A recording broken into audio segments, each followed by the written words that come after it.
Hello student, welcome to CUET Adda 24/7। और मैं हर्ष आज आपका स्वागत करता हूं एक और अपनी क्लास में, जिस क्लास का नाम है फाइनेंशियल मैनेजमेंट। क्लास है वन शॉट रिवीजन की।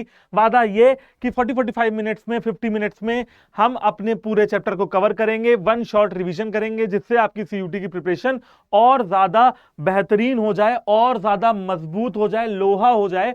ठीक है ना। तो भाई फाइनेंशियल मैनेजमेंट की ये क्लास होने वाली है, जिसमें हम पूरा फाइनेंशियल मैनेजमेंट पढ़ेंगे, चाहे वो कैपिटल बजटिंग हो, इन्वेस्टमेंट डिसीजन हो, डिविडेंड डिसीजन हो और फाइनेंसिंग डिसीजन हो। किसी भी तरीके का क्वेश्चन, चाहे वो ईबीआईटी का हो, ईपीएस का हो, हर तरीके के कंसेप्ट, चाहे थ्योरेटिकल चाहे न्यूमेरिकल, हम फाइनेंशियल मैनेजमेंट का आज कवर करने वाले हैं। बच्चों एक चीज और, फाइनेंशियल मैनेजमेंट से ही आपकी शुरुआत होती है बुक 2 की। बुक 1 कल तक हमारा जो पिछला सेशन है वहां तक खत्म हुआ था, कंट्रोलिंग तक। आज से हम शुरू करवा रहे हैं book 2, financial management, financial market, consumer protection act और इसी के साथ साथ आपका मार्केटिंग मैनेजमेंट, जो कि एक काफी लेंदी और काफी इंटरेस्टिंग टॉपिक होने वाला है। तो ये सारी क्लासेस आपको प्रोवाइड करी जाएंगी। तो भाई शुरू करते हैं बिना देर किए फाइनेंशियल मैनेजमेंट का आज का टॉपिक। सबसे पहली बात बच्चों की, व्हाट इज फाइनेंशियल मैनेजमेंट। भाई ये फाइनेंशियल मैनेजमेंट होता क्या है? देखो यार, फाइनेंशियल मैनेजमेंट का मतलब ये, देखो हर चीज के आगे जिसके आगे मैनेजमेंट लग जाए, जैसे marketing management, human resource management, operations management, ठीक है ना, हर चीज जिसके आगे मैनेजमेंट लग जाए, इसका मतलब आपको वहां पे क्या करना है, आपको मैनेज करना है। आपको दो तीन चीजें याद कर लीजिए, आपको इफेक्टिव यूटिलाइजेशन करना है रिसोर्सेज का, एफिशिएंटली और इफेक्टिवली काम करना है, और अपने किसी भी समय, मतलब समय को, टाइम को वेस्ट बिल्कुल नहीं करना है, और आपको ऑर्गेनाइजेशनल गोल्स को अचीव करना है। तो ये तीन चार चीजों का मतलब होता है मैनेजमेंट, कि भैया किसी भी चीज को मैनेज करना, ताकि आपके ऑब्जेक्टिव, चाहे वो पर्सनल ऑब्जेक्टिव हो, इंडिविजुअल ऑब्जेक्टिव हो, चाहे वो प्रोफेशनल ऑब्जेक्टिव ही क्यों ना हो, चाहे वो ऑर्गेनाइजेशनल ऑब्जेक्टिव ही क्यों ना हो, आपको उनको अचीव करना है। तो यार फाइनेंशियल के आगे, फाइनेंस के आगे, फिनेंस के आगे जब मैनेजमेंट का वर्ड जुड़ जाए, इसका मतलब आपको किसको मैनेज करना है? यहां पे आपको पैसों को मैनेज करना है। ह्यूमन रिसोर्स मैनेजमेंट में आपको लोगों को मैनेज करना है। मार्केटिंग मैनेजमेंट में आपको मार्केटिंग से रिलेटेड चीजें पढ़नी है, मार्केटिंग को मैनेज करना है, एडवर्टाइजिंग करनी है, सेलिंग करनी है, ब्रांडिंग, पैकेजिंग, लेबलिंग करनी है। परंतु भैया फाइनेंशियल मैनेजमेंट में बात होगी पैसों की, फाइनेंस का मैनेजमेंट, उसे कहेंगे फाइनेंशियल मैनेजमेंट। तो भैया फाइनेंशियल मैनेजमेंट का मतलब यह हुआ कि आप परचेज करें एसेट को, गुड को, रॉ मटेरियल को, and for performing all other economic activities. भाई fund is used to purchase assets, goods, services, raw material and to finance and to perform all the other type of activities which are in the business। तो यहां पे ये चीज लिखी हुई है कि भाई ये जो लाइन मैंने आपको बोली वो यहां पे लिखी हुई है, ठीक है ना। अच्छा, बिजनेस फाइनेंस का ये मतलब हुआ।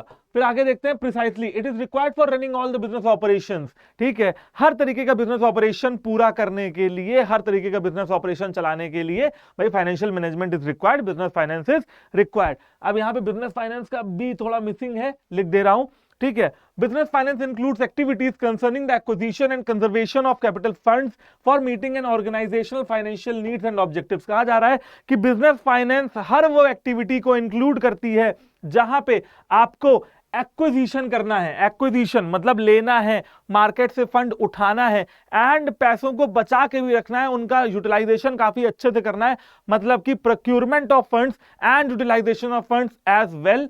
ठीक है, कंजर्वेशन करना है किसका? पैसों का। यहां पे लिखा हुआ है देखिए, capital funds for meeting and organisation financial needs, ताकि ऑर्गेनाइजेशन के फाइनेंशियल नीड्स को फुलफिल किया जा सके और ऑब्जेक्टिव्स को फुलफिल किया जा सके। समझ रहे हैं? तो भैया पैसे का इफेक्टिव यूटिलाइजेशन, प्रोक्यूरमेंट है ना, होना चाहिए, ताकि ऑर्गेनाइजेशन के नीड्स को पूरा किया जा सके। आई होप कि आपको बिजनेस फाइनेंस का मतलब समझ में आ गया होगा। कहा जा रहा है कि भाई पैसा, पैसा ऐसी चीज है जिसके बिना हम एक कदम भी आगे नहीं बढ़ सकते हैं। अब जो लोग कहते हैं कि सर पैसा, पैसा हर चीज नहीं होती है ना, दुनिया में हर चीज पैसा नहीं होता है, वो भैया बिजनेस में काम नहीं करता है। वो आपकी पर्सनल लाइफ में काम कर सकता है, लेकिन बिजनेस मतलब पैसा, पैसा होगा तो आप प्रोडक्शन कर पाओगे, पैसा होगा तो सेल कर पाओगे, पैसा होगा या उसका अच्छे से मैनेजमेंट होगा तो अदर कोई एक्टिविटी कर पाओगे, नहीं होगा वहीं पे आप खड़े हो जाओगे, वहीं पे आपका काम रुक जाएगा।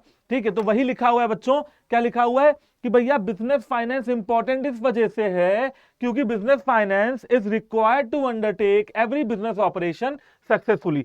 हर बिजनेस का ऑपरेशन सक्सेसफुली कंडक्ट करने के लिए बिजनेस फाइनेंस इज रिक्वायर्ड।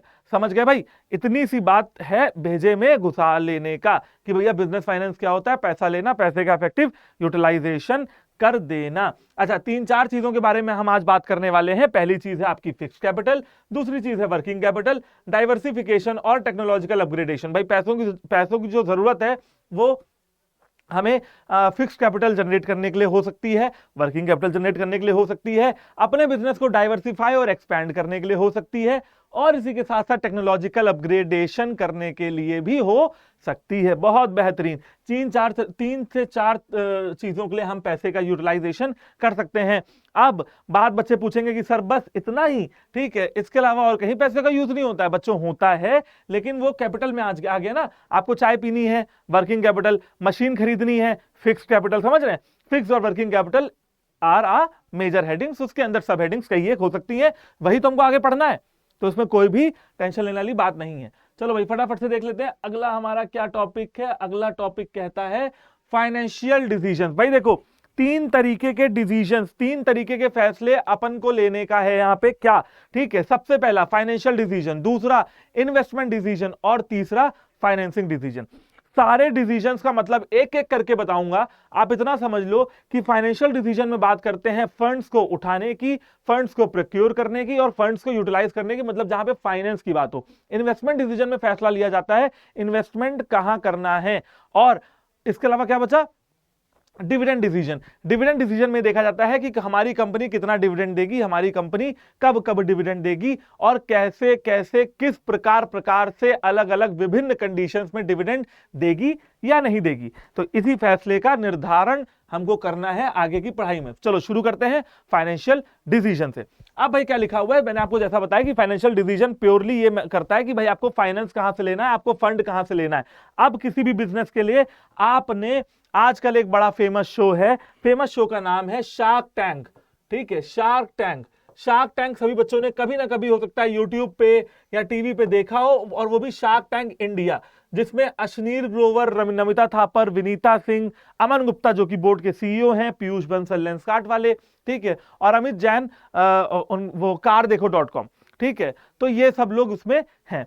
तो भैया शार्क टैंक इंडिया में आपने देखा होगा कि भैया जो एंटरप्रेन्योर है, जो जिसने अपना स्टार्टअप शुरू किया है, वो आ रहा है शार्क्स के सामने, मतलब लोगों के सामने, उनको शार्क्स बोल रहे हैं, ठीक है, और अपनी पिच कर रहा है कि मेरा ये बिजनेस है, मैंने इतना इतना प्रॉफिट कमाया, मेरा ईबीआईटी इतना है, मेरा ईपीएस इतना है, मैं इतने साल से रन कर रहा था, ऐसा ऐसा मेरा बिजनेस है, प्लीज मेरे बिजनेस में इन्वेस्ट कीजिए, इसके बदले में मैं आपको इक्विटी दूंगा। अब 2 तरीके की चीजें आती हैं, उसमें भी टर्म ये बताया गया है, पिछले वाले सीजन में आप देखेंगे पूरा सीजन तो देखने को मिलेगा। अभी मत देखना, अभी पढ़ाई कर लेना, जब पेपर हो जाए तब देखना। वहां पे आपको 2 तरीके की चीजें देखने को मिलेंगी। एक बोला जाएगा इक्विटी, एक टर्म आपके पास आएगा इक्विटी। एंड क्योंकि आप लोग सीयूटी की तैयारी कर रहे हो, बीकॉम ऑनर्स, बीकॉम और बीबीए में एडमिशन लेना चाहते हो, तो इसका मतलब कुछ बच्चे तो कम से कम मैं ये मान के चल सकता हूं कि कॉमर्स बैकग्राउंड से होंगे, और जो बच्चे कॉमर्स बैकग्राउंड से होंगे उनको इक्विटी का मतलब पता होगा कि भाई शेयर होल्डर 2 तरीके के होते हैं, इक्विटी शेयर होल्डर और प्रेफरेंस शेयर होल्डर। जो बच्चे, मतलब थोड़ा सा मैं अपनी तरफ से यहाँ पे शेयर होल्डर्स पे नहीं जाते, यहाँ पे सिर्फ आपको इक्विटी और डेप्ट का मतलब बता दे रहा हूं।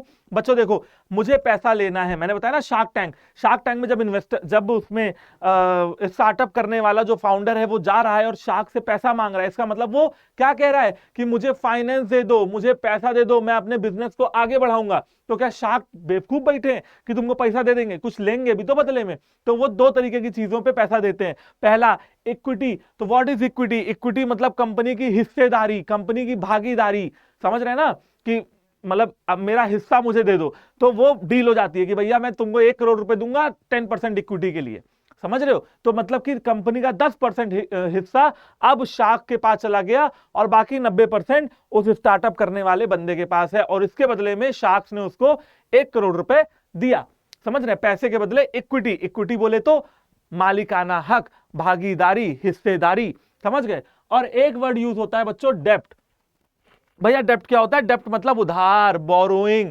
तो शार्क दोनों तरीके से इन्वेस्ट करते हैं, इक्विटी भी देते हैं एंड डेप्ट भी देते हैं, और हमको यह देखना है कि किस किस सिचुएशन में हमको इक्विटी लेना चाहिए और किस किस सिचुएशन में हमको डेप्ट लेना चाहिए। मतलब हमारी कंपनी के लिए, समझ रहे हैं? डिसीजन कैसे लिया जाता है? डिसीजन लिया जाता है प्रोन्स एंड कॉन्स देख के, क्या भला है क्या बुरा है, ठीक है, वैसे ही आपको डिसीजन लेना है यहाँ पे, ये देख के कि क्या मेरे लिए इक्विटी अच्छा है या क्या मेरे लिए डेप्ट अच्छा है। मुझे आशा है कि आप लोगों को इक्विटी और डेप्ट का मतलब समझ में बच्चों आ गया होगा। अब आगे बढ़ते हैं फाइनेंशियल डिसीजन में। अभी तक ये आपको मैंने भूमिका बता दी, पूरी आपको कहानी सुना दी। अब आपको तुरंत तुरंत समझ में आ जाएगा कि हाँ, अब ये चिंता नहीं होगी आपको कि सर ने इक्विटी नहीं बताया या सर ने डेप्ट नहीं बताया, क्योंकि ये दोनों वर्ड बहुत अभी आगे यूज होने वाले हैं, आप देख लीजिएगा। ठीक है, financing decision refers to the decision that companies need to take regarding what proportion of equity and डेप्ट capital to have in their capital structure. क्या बोला? Financing decision refers to the decision that companies need to take, ये ऐसे decisions हैं जो company लेंगी regarding what proportion of equity, कितनी equity and डेप्ट to have in their capital structure, आपके कैपिटल स्ट्रक्चर में, जिसको हम लोग शॉर्ट में सीएस भी बोलते हैं, डेप्ट कितना रहेगा और इक्विटी कितनी रहेगी। अब मन में ये सवाल नहीं आ रहा होगा कि सर डेप्ट और इक्विटी क्या होता है, क्योंकि मैंने भैया आपको बता दिया, इक्विटी बोले तो हिस्सेदारी, भागीदारी, और डेप्ट बोले तो उधार। ठीक है, तो आपको यही डिसाइड करना है कि कितनी डेप्ट और कितनी इक्विटी, क्या पूरा डेप्ट या पूरी इक्विटी या कुछ नहीं, कुछ भी जो आपको डिसाइड करना है वो आप फाइनेंशियल डिसीजन में डिसाइड कर लेते हैं बच्चों। आगे जरा देखते हैं क्या लिखा हुआ है। Financial decision is the consideration of cost of capital which companies must take into account. अच्छा, एक बात और क्या कहा जा रहा है, फाइनेंशियल डिसीजन भी कॉस्ट ऑफ कैपिटल भी लगाती है, मतलब कॉस्ट ऑफ कैपिटल की तरह भी इसको देखा जाएगा। अब भैया ये एक और सरदर्द, कॉस्ट ऑफ कैपिटल क्या होता है? एक बात बताओ, जब मैं किसी से लोन लूंगा, एक बात बताओ, चलो पहले इक्विटी की एक तरफ इक्विटी लिख लेते हैं, एक तरफ डेप्ट। तो जब मैं किसी को अपनी इक्विटी कंपनी की बेचूंगा, तो क्या अपनी कंपनी की हिस्सेदारी बेचूंगा? बिल्कुल हिस्सेदारी बेचूंगा। ठीक है, क्या अगर मैं कंपनी का डेप्ट लूंगा तो क्या मैं अपनी कंपनी में बोरोइंग लूंगा? बिल्कुल।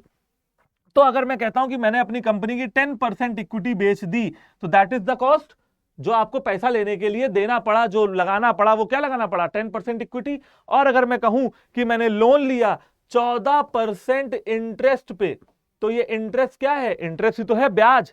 लोन इंटरेस्ट, इंटरेस्ट बोले तो ब्याज, आपने लोन लिया तो इंटरेस्ट देना पड़ेगा ना, तो यही 14% क्या है? Cost of capital. Capital issue तो कर ली, तो क्या शार्क बेवकूफ बैठे हैं कि तुमको फ्री में पैसा दे देंगे? भैया कुछ तो उनको बदले में चाहिए ना, या तो उनको इक्विटी दे दो या तो उनको ब्याज दे दो। ठीक है, ये इक्विटी और ब्याज क्या हो गया? ये हो गया आपका cost of capital. For any investment worth undertaking the expected return of capital must be greater than the cost of capital. क्या कहा जा रहा है कि अगर आपको किसी इन्वेस्टमेंट में इन्वेस्ट करना है, अगर आपको कहीं अपना पैसा लगाना है, तो हमेशा यह देखना पड़ेगा कि जो आपकी रेट ऑफ रिटर्न है, कि भैया मुझे ऐसा लग रहा है कि मैं आज यहां से पैसा लूंगा, फाइनेंसिंग लूंगा, तो मुझे जो मेरा रिटर्न होगा वो होगा 20%। एग्जांपल दे रहा हूं बच्चों, 20%। ठीक है, और जो मेरा कॉस्ट ऑफ कैपिटल है वो है 14%। ठीक है भाई, मैंने बताया ना 14% इंटरेस्ट है, फिर भी मुझे 6% का क्या हो गया? मुझे 6% का मुनाफा हो गया। समझ रहे हैं? देख लीजिए, मेरा रेट ऑफ रिटर्न, मतलब जो मुझे लग रहा था एक्सपेक्टेड रेट ऑफ रिटर्न कि मुझे इतना मिलेगा, कितना? 20%। कॉस्ट ऑफ कैपिटल कितनी? 14%। फायदा कितना? 6%। तो हमेशा expected rate of return cost of capital से ज्यादा होना चाहिए। बस इतनी सी बात है, और कुछ भी इसमें ऐसा कुछ टफ नहीं है। आपको पूरा फाइनेंशियल डिसीजन समझ में आ गया होगा, इससे बाहर आपका कुछ भी नहीं आएगा। ये फुल फ्लेज कंसेप्ट है फाइनेंशियल डिसीजन का। आगे देखते हैं भैया क्या लिखा हुआ है। लिखा हुआ है टाइप्स ऑफ डिसीजन। ये थोड़ी लेट आ गई स्लाइड, लेकिन कोई बात नहीं, दे रहा है, दुरुस्त है। देखिए अभी मैंने आपको बताया ना फाइनेंशियल डिसीजन के बारे में, तो इसमें एक तरफ है डेप्ट, एक तरफ है इक्विटी।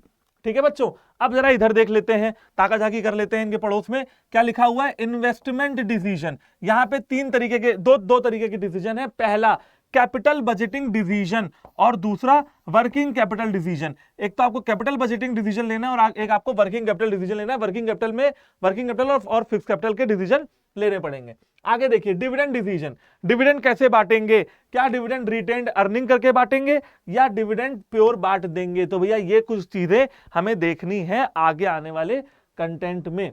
ठीक है, आगे आने वाले चैप्टर में। अब भैया फाइनेंशियल डिसीजन हो गया, जैसा कि मैंने बताया था कि तीन तरीके के डिसीजन होते हैं। तो ये आ गया आपका next decision, that is investment decision. भैया इन्वेस्टमेंट डिसीजन ये कहता है कि कहां इन्वेस्टमेंट किया जाए, जरा देख समझ के करना। ठीक है, जरा अभी थम जाओ, थोड़ा सोच लो कहां इन्वेस्टमेंट करना है। दो प्रोजेक्ट हैं, project A, project B. Project A से आपको लग रहा है कि आपको 20% का रिटर्न होगा, प्रोजेक्ट बी से लग रहा है कि 25% का रिटर्न होगा। बताइए किस प्रोजेक्ट में इन्वेस्ट करेगा, ए में जहां 20% है या बी में जहां 25% है? ऑब्वियस सी बात है वो बंदा प्रोजेक्ट बी में 25% का निवेश, 25% के हिसाब से निवेश करेगा, क्योंकि वहां से उसको 5% का अधिक मुनाफा हो रहा है। तो ये हो गया आपका इन्वेस्टमेंट डिसीजन। क्या कहा जा रहा है? Financial resource allocation. आपके पास जो फाइनेंशियल रिसोर्सेज हैं वो बाहर आ रहे हैं निकल निकल के, पैसा ज्यादा हो रहा है, तभी तो इन्वेस्टमेंट करेंगे। भैया गरीब आदमी थोड़ा इन्वेस्टमेंट कर पाता है, जिसके पास कुछ पैसा बच जाता है अपने कंजम्पशन एक्सपेंडिचर से, वही तो करता है इन्वेस्टमेंट एक्सपेंडिचर। याद है इकोनॉमिक्स में पढ़ा है आपने, investment expenditure, consumption expenditure, C + I + G + X - M। ठीक है, consumption expenditure, investment expenditure, government, और फिर आपका एक्सपोर्ट इंपोर्ट, ये 4 तरीके के सेक्टर होते हैं ना। तो आपने अगर सब कुछ कंज्यूम कर लिया तो इन्वेस्ट क्या करेंगे? इन्वेस्ट करने के लिए थोड़ा बहुत आपको सेव करना पड़ेगा, बचाना पड़ेगा। गरीब आदमी बचा नहीं पाएगा क्योंकि उसकी बेसिक नेसेसिटीज पूरी नहीं है। बचाएगा कौन? बचाएगा आपका थोड़ा वेल सेटल्ड इंसान, और जो बचाएगा तो बचाने के बाद जो और बचेगा वो कर देगा इन्वेस्ट। तो इसका मतलब कहीं ना कहीं उसके पास फाइनेंशियल रिसोर्सेज हैं, तो भैया उसने उसको क्या कर दिया? एलोकेट कर दिया। Investors opt for the most suitable asset.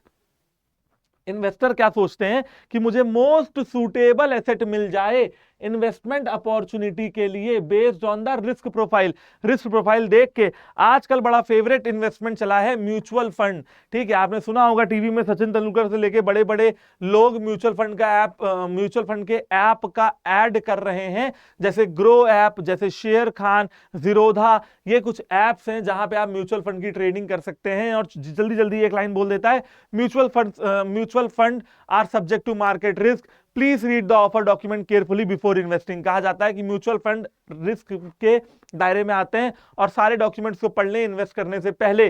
समझ रहे हैं? तो भैया रिस्क के हिसाब से आप अपना इन्वेस्टमेंट कर सकते हो। आप शेयर खरीद सकते हो, जमीन खरीद सकते हो, ठीक है, कोई भी अदर डिसीजन इन्वेस्टमेंट का ले सकते हो।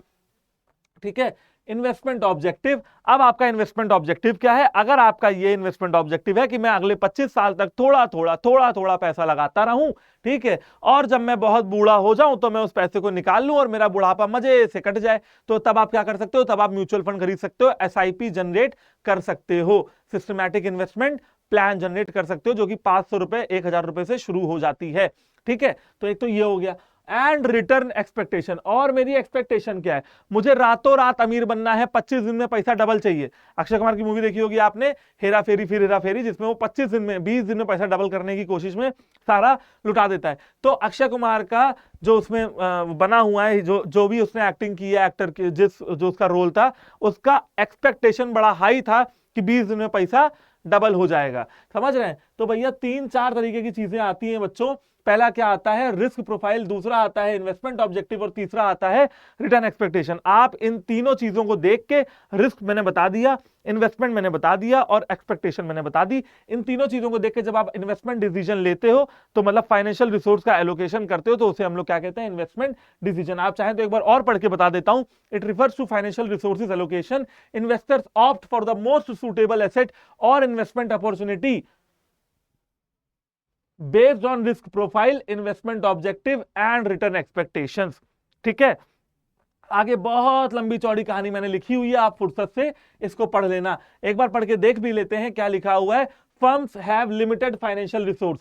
फर्म के पास फाइनेंशियल रिसोर्सेज थोड़े लिमिटेड होते हैं, इसीलिए टॉप लेवल मैनेजमेंट जो है वो capital budgeting end fund allocation के डिसीजन लेते हैं लॉन्ग टर्म एसेट्स में, कि भैया वो कैपिटल बजटिंग करते हैं, फंड अलॉट करते हैं, लेकिन लॉन्ग टर्म एसेट में करते हैं, ऐसे एसेट्स में इन्वेस्ट करते हैं जो लंबे समय तक चलते जाएं। ठीक है, धोते जाओ वैसा वाला हिसाब किताब है कि अगले 10 साल तक, 15 साल तक हमारे एसेट पड़े रहें और हमको थोड़ा लिटिल रिटर्न देते रहें। ऐसे एसेट्स में इन्वेस्ट किया जाता है। Managers overseeing business operations opt for short term investment to ensure liquidity and working capital. और कुछ इन्वेस्टमेंट शॉर्ट टर्म भी हो सकते हैं ताकि हमारी कंपनी में लिक्विडिटी बनी रहे। अब आप पूछेंगे सर लिक्विडिटी किस चिड़िया का नाम है? भैया लिक्विडिटी हर वो चीज होती है, लिक्विड हर वो चीज होती है that can be easily convertible into cash. समझ रहे हैं? आप किसी भी एसेट की लिक्विडिटी कैसे तय करते हैं? That can be easily convertible into cash. ठीक है, तो ये हो गया। अब आते हैं, देखो आगे क्या लिखा हुआ है। हाँ, investment decision are also influenced by, ठीक है, एक बात और, सिर्फ ये 3 चीजें नहीं है इन्वेस्टमेंट डिसीजन को अफेक्ट करने के लिए, और भी कई चीजें हैं। Investment decision are also affected by, काहे काहे से, देखो फ्रीक्वेंसी ऑफ रिटर्न, आप चाहते हो कि थोड़ा थोड़ा पैसा लंबे समय तक आता रहे तो उस तरीके से इन्वेस्ट करोगे। आप चाहते हो कि आपका रिस्क थोड़ा कम रहे तो उस तरीके से इन्वेस्टमेंट करोगे। आप सोचोगे यार रिस्क लग भी जाए, पैसा आना चाहिए, तो उस तरीके से इन्वेस्टमेंट करोगे। ठीक है, मैच्योरिटी पीरियड, आप चाहते हो 1 साल का हो, 2 साल का हो, 3 साल का हो, 10 साल का हो, जैसा भी मैच्योरिटी पीरियड आप चाहते हो उसके हिसाब से आप इन्वेस्टमेंट कर सकते हो। फिर टैक्स बेनिफिट, कई बार mutual fund tax saving schemes के साथ आते हैं, कई बार टैक्स सेविंग म्यूचुअल फंड आते हैं, कई बार आपको गवर्नमेंट रीबेट देती है आपके इनकम टैक्स में अगर आप कुछ इन्वेस्ट करते हो, जैसे national pension saving scheme NPS, जैसे आपका प्रोविडेंट फंड पीपीएफ, ईपीएफ, ठीक है ना, तो ये हो गया। एंड इन्फ्लेशन रेट्स, आप जो है अपने इन्फ्लेशन रेट के हिसाब से भी इन्वेस्टमेंट कर सकते हो। तो बच्चों आपको पूरी बात समझ में आ गई, व्हाट इज इन्वेस्टमेंट डिसीजन, किन बातों का खास ख्याल रखना है। ठीक है, लॉन्ग टर्म इन्वेस्टमेंट कब करेंगे, शॉर्ट टर्म इन्वेस्टमेंट कब करेंगे, सारी बातें यहां पे मैंने आपको बता दी है। ठीक है, चलो ठीक। अब भैया एक चीज और पढ़ लेते हैं कि इन्वेस्टमेंट डिसीजन लेने का प्रोसेस क्या होता है। तो यहां पे लिखा हुआ है, देखो, the investment process involve the following steps, अलग अलग तरह के स्टेप हैं। पहला है फॉर्मुलेटिंग इन्वेस्टमेंट ऑब्जेक्टिव, सबसे पहले आपको अपना ऑब्जेक्टिव तय करना है कि मेरा इन्वेस्टमेंट ऑब्जेक्टिव क्या है।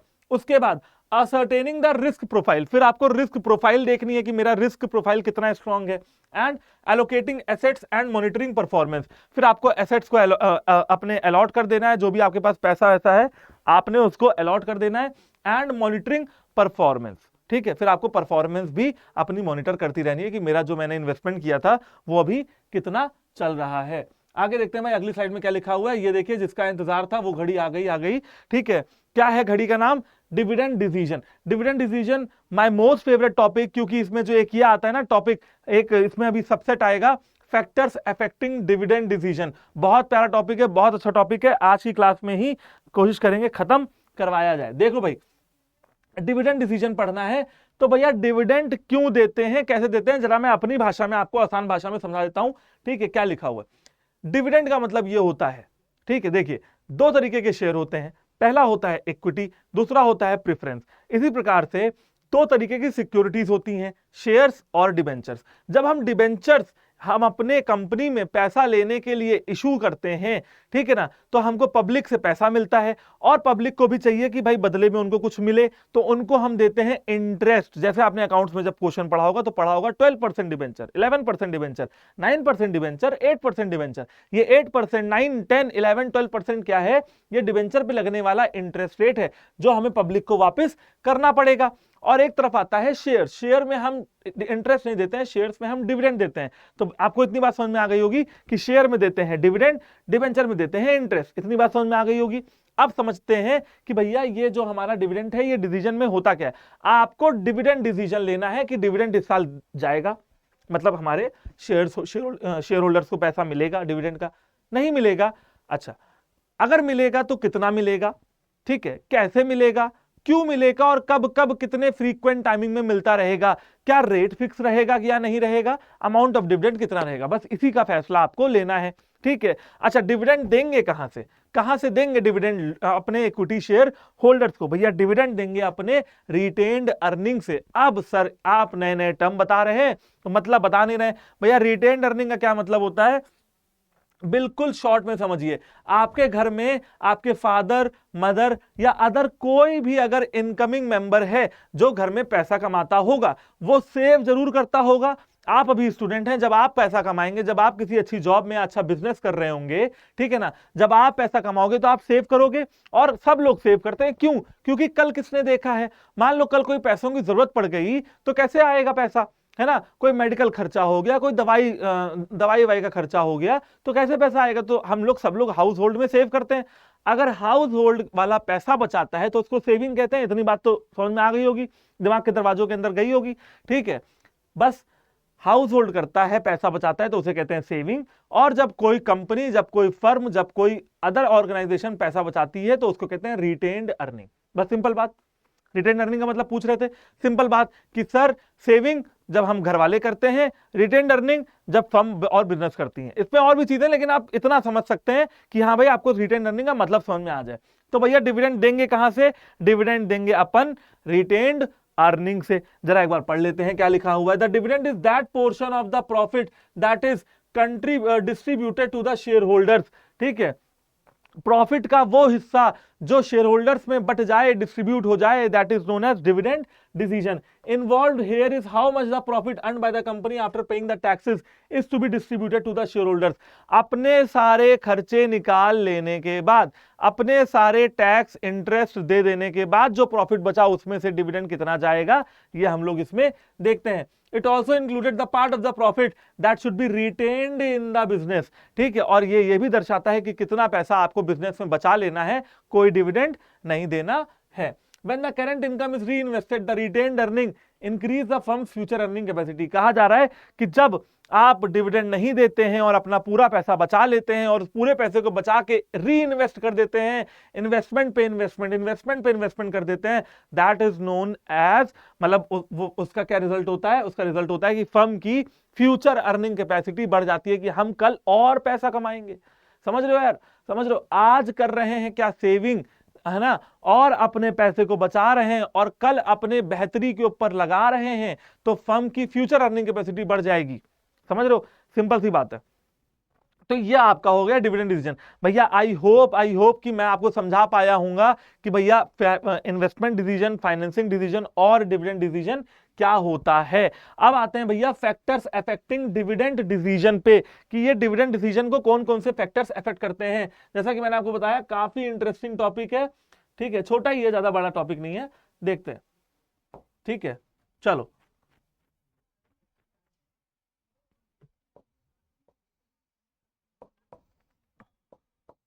हाँ देखो भाई, फैक्टर्स अफेक्टिंग डिविडेंड डिसीजन, सबसे पहला आता है अमाउंट ऑफ अर्निंग। भैया अर्निंग ज्यादा, डिविडेंड ज्यादा, अर्निंग कम, डिविडेंड कम। जरा शॉर्ट में लिख देते हैं कि भैया अर्निंग ज्यादा तो डिविडेंड ज्यादा, अर्निंग कम तो डिविडेंड कम। सिंपल सी बात है, ये लिखा हुआ है, देख ले, एरो बना के आप भी कर सकते हैं। स्टेबिलिटी ऑफ अर्निंग, जहां पे a company that is stable and has regular earning can afford to declare higher dividend. अगर स्टेबिलिटी ज्यादा होगी तो डिविडेंड ज्यादा देंगे। ठीक है, तो लिख लेते हैं, अगर स्टेबिलिटी ज्यादा तो डिविडेंड ज्यादा, स्टेबिलिटी कम तो डिविडेंड कम।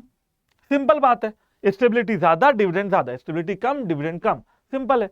ठीक है, स्टेबिलिटी ऑफ डिविडेंड। अब भैया आप क्या चाहते हैं, आपकी कंपनी में डिविडेंड स्टेबल तरीके से जाए या रुक रुक के जाए?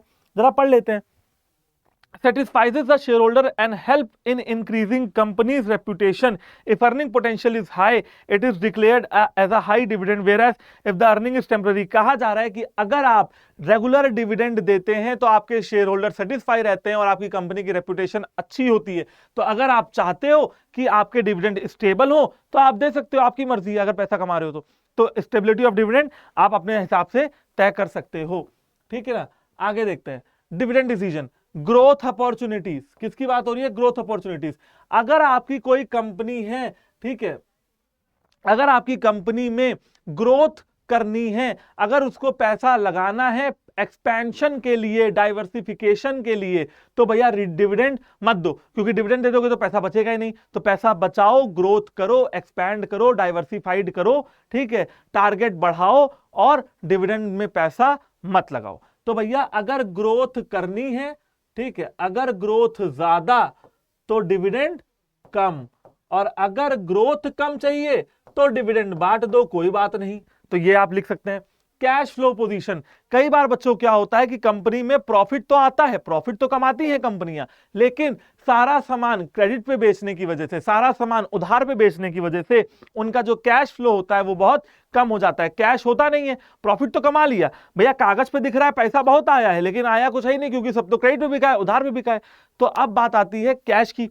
तो देखो, अगर कैश कंपनी में है, अगर कंपनी का कैश फ्लो पोजीशन अच्छा है तो डिविडेंड दो, अगर कंपनी का कैश फ्लो पोजीशन अच्छा नहीं है तो डिविडेंड कतई मत दो, फिर और लॉस में जा रहे हो, फिर गलत हो रहा है तुम्हारे साथ। ठीक है, ठीक, ये ठीक बात नहीं है, समझ रहे हैं। फिर आता है स्टॉक मार्केट रिएक्शन। ठीक, देखिए, ठीक है, देखिए क्या होगा कि अगर आप डिविडेंड दोगे तो आपके मार्केट में आपका रेपुटेशन बढ़ेगा और आपके शेयर के प्राइसेस बढ़ेंगे। तो अगर आप चाहते हो कि शेयर के प्राइसेस जो हैं वो बढ़े, ठीक है, आपकी मार्केट में रेप्यूटेशन बढ़े, ठीक है, मार्केट में रेप्यूटेशन आपकी बढ़े, तो आप क्या कर सकते हो, तो आप डिविडेंड ज्यादा दे सकते हो। ठीक है, और नहीं तो आप चाहते हो कम रहे तो डिविडेंड भी आप कम दे सकते हो। ठीक है ना, समझ गए बच्चों बात को। तो सिंपल सी बात है, ये 6 के 6 हमारे फैक्टर्स हैं जो हमारे डिविडेंड डिसीजन को डिसाइड करते हैं। ठीक है, मैंने आपको सारी चीजें बता दी। ठीक, हाँ भाई, अब आते हैं फाइनेंसिंग डिसीजन और फाइनेंसिंग डिसीजन के फैक्टर्स अफेक्टिंग पे, कि ऐसे कौन से फैक्टर्स हैं जो फाइनेंसिंग डिसीजन को अफेक्ट करते हैं। मैंने आपको बताया ना, डिटेल में पढ़ाऊंगा और सारी चीजें कवर करूंगा। आपको इन्वेस्टमेंट बताया, डिविडेंड बताया, फाइनेंशियल डिसीजन बताया, डिविडेंड डिसीजन को कौन से फैक्टर्स अफेक्ट करते हैं वो बताया। अब मैं बताने जा रहा हूं कि फाइनेंसिंग डिसीजन को कौन से फैक्टर्स अफेक्ट करते हैं। जरा पेन वेन बदल लेते हैं यार, तब पढ़ाते हैं, थोड़ा सा कलरफुल हो जाए मामला।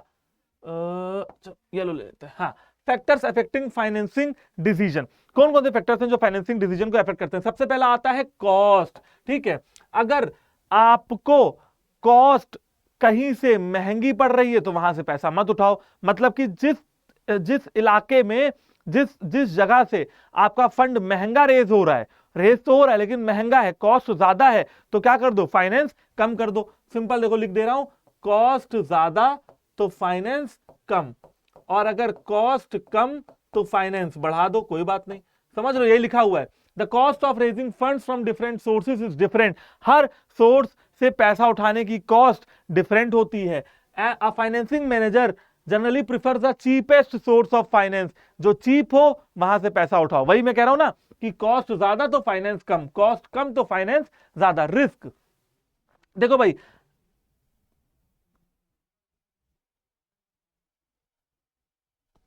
क्या होगा कि क्या होगा बच्चों की, जब आप डेप्ट इशू करोगे ना, जब आप बोरोइंग लोगे ना किसी से, तो आपको इंटरेस्ट देना पड़ेगा। अब मान लो आपकी कंपनी में कोविड लॉकडाउन का समय आ गया, समझो बात को। मान लो कि तुमने अभी नई नई कंपनी 2018 में शुरू की थी, तुम्हारी कंपनी को 2 साल हुए थे, तुमने जगह जगह से पैसा उठाया हुआ था और तुमने सबका सब डेप्ट पे उठाया हुआ था, लोन पे उठाया हुआ था। दोनों ही सिनेरियो बताता हूं, दोनों ही केस सिनेरियो, इक्विटी का और डेप्ट का। तो मान लो तुम्हारी कंपनी ने पैसा उठाया हुआ था बोरोड कैपिटल के थ्रू। अब हुआ क्या कि कोविड-19 का समय आ गया, लॉकडाउन हो गया, कंपनी तुम्हारी बिल्कुल प्रोडक्शन हो नहीं रहा था, सामान बिक नहीं रहा था। अब तुम एकदम झंझट में फंस गए कि एक तो प्रॉफिट नहीं हो रहा है, एक तो सामान नहीं बिक रहा है, देश की हालत अलग खराब है अर्थव्यवस्था की, और मैं डेप्ट लेके बैठा हूं। डेप्ट लेके बैठने का ये मतलब है कि भैया चाहे कोविड हो, चाहे कुछ हो, चाहे लॉकडाउन हो, आपको भैया लोन का पैसा तो वापस करना पड़ेगा ना। किस्त तो आपको देनी ही है, ईएमआई तो आपको देनी ही है, विद इंटरेस्ट देनी है।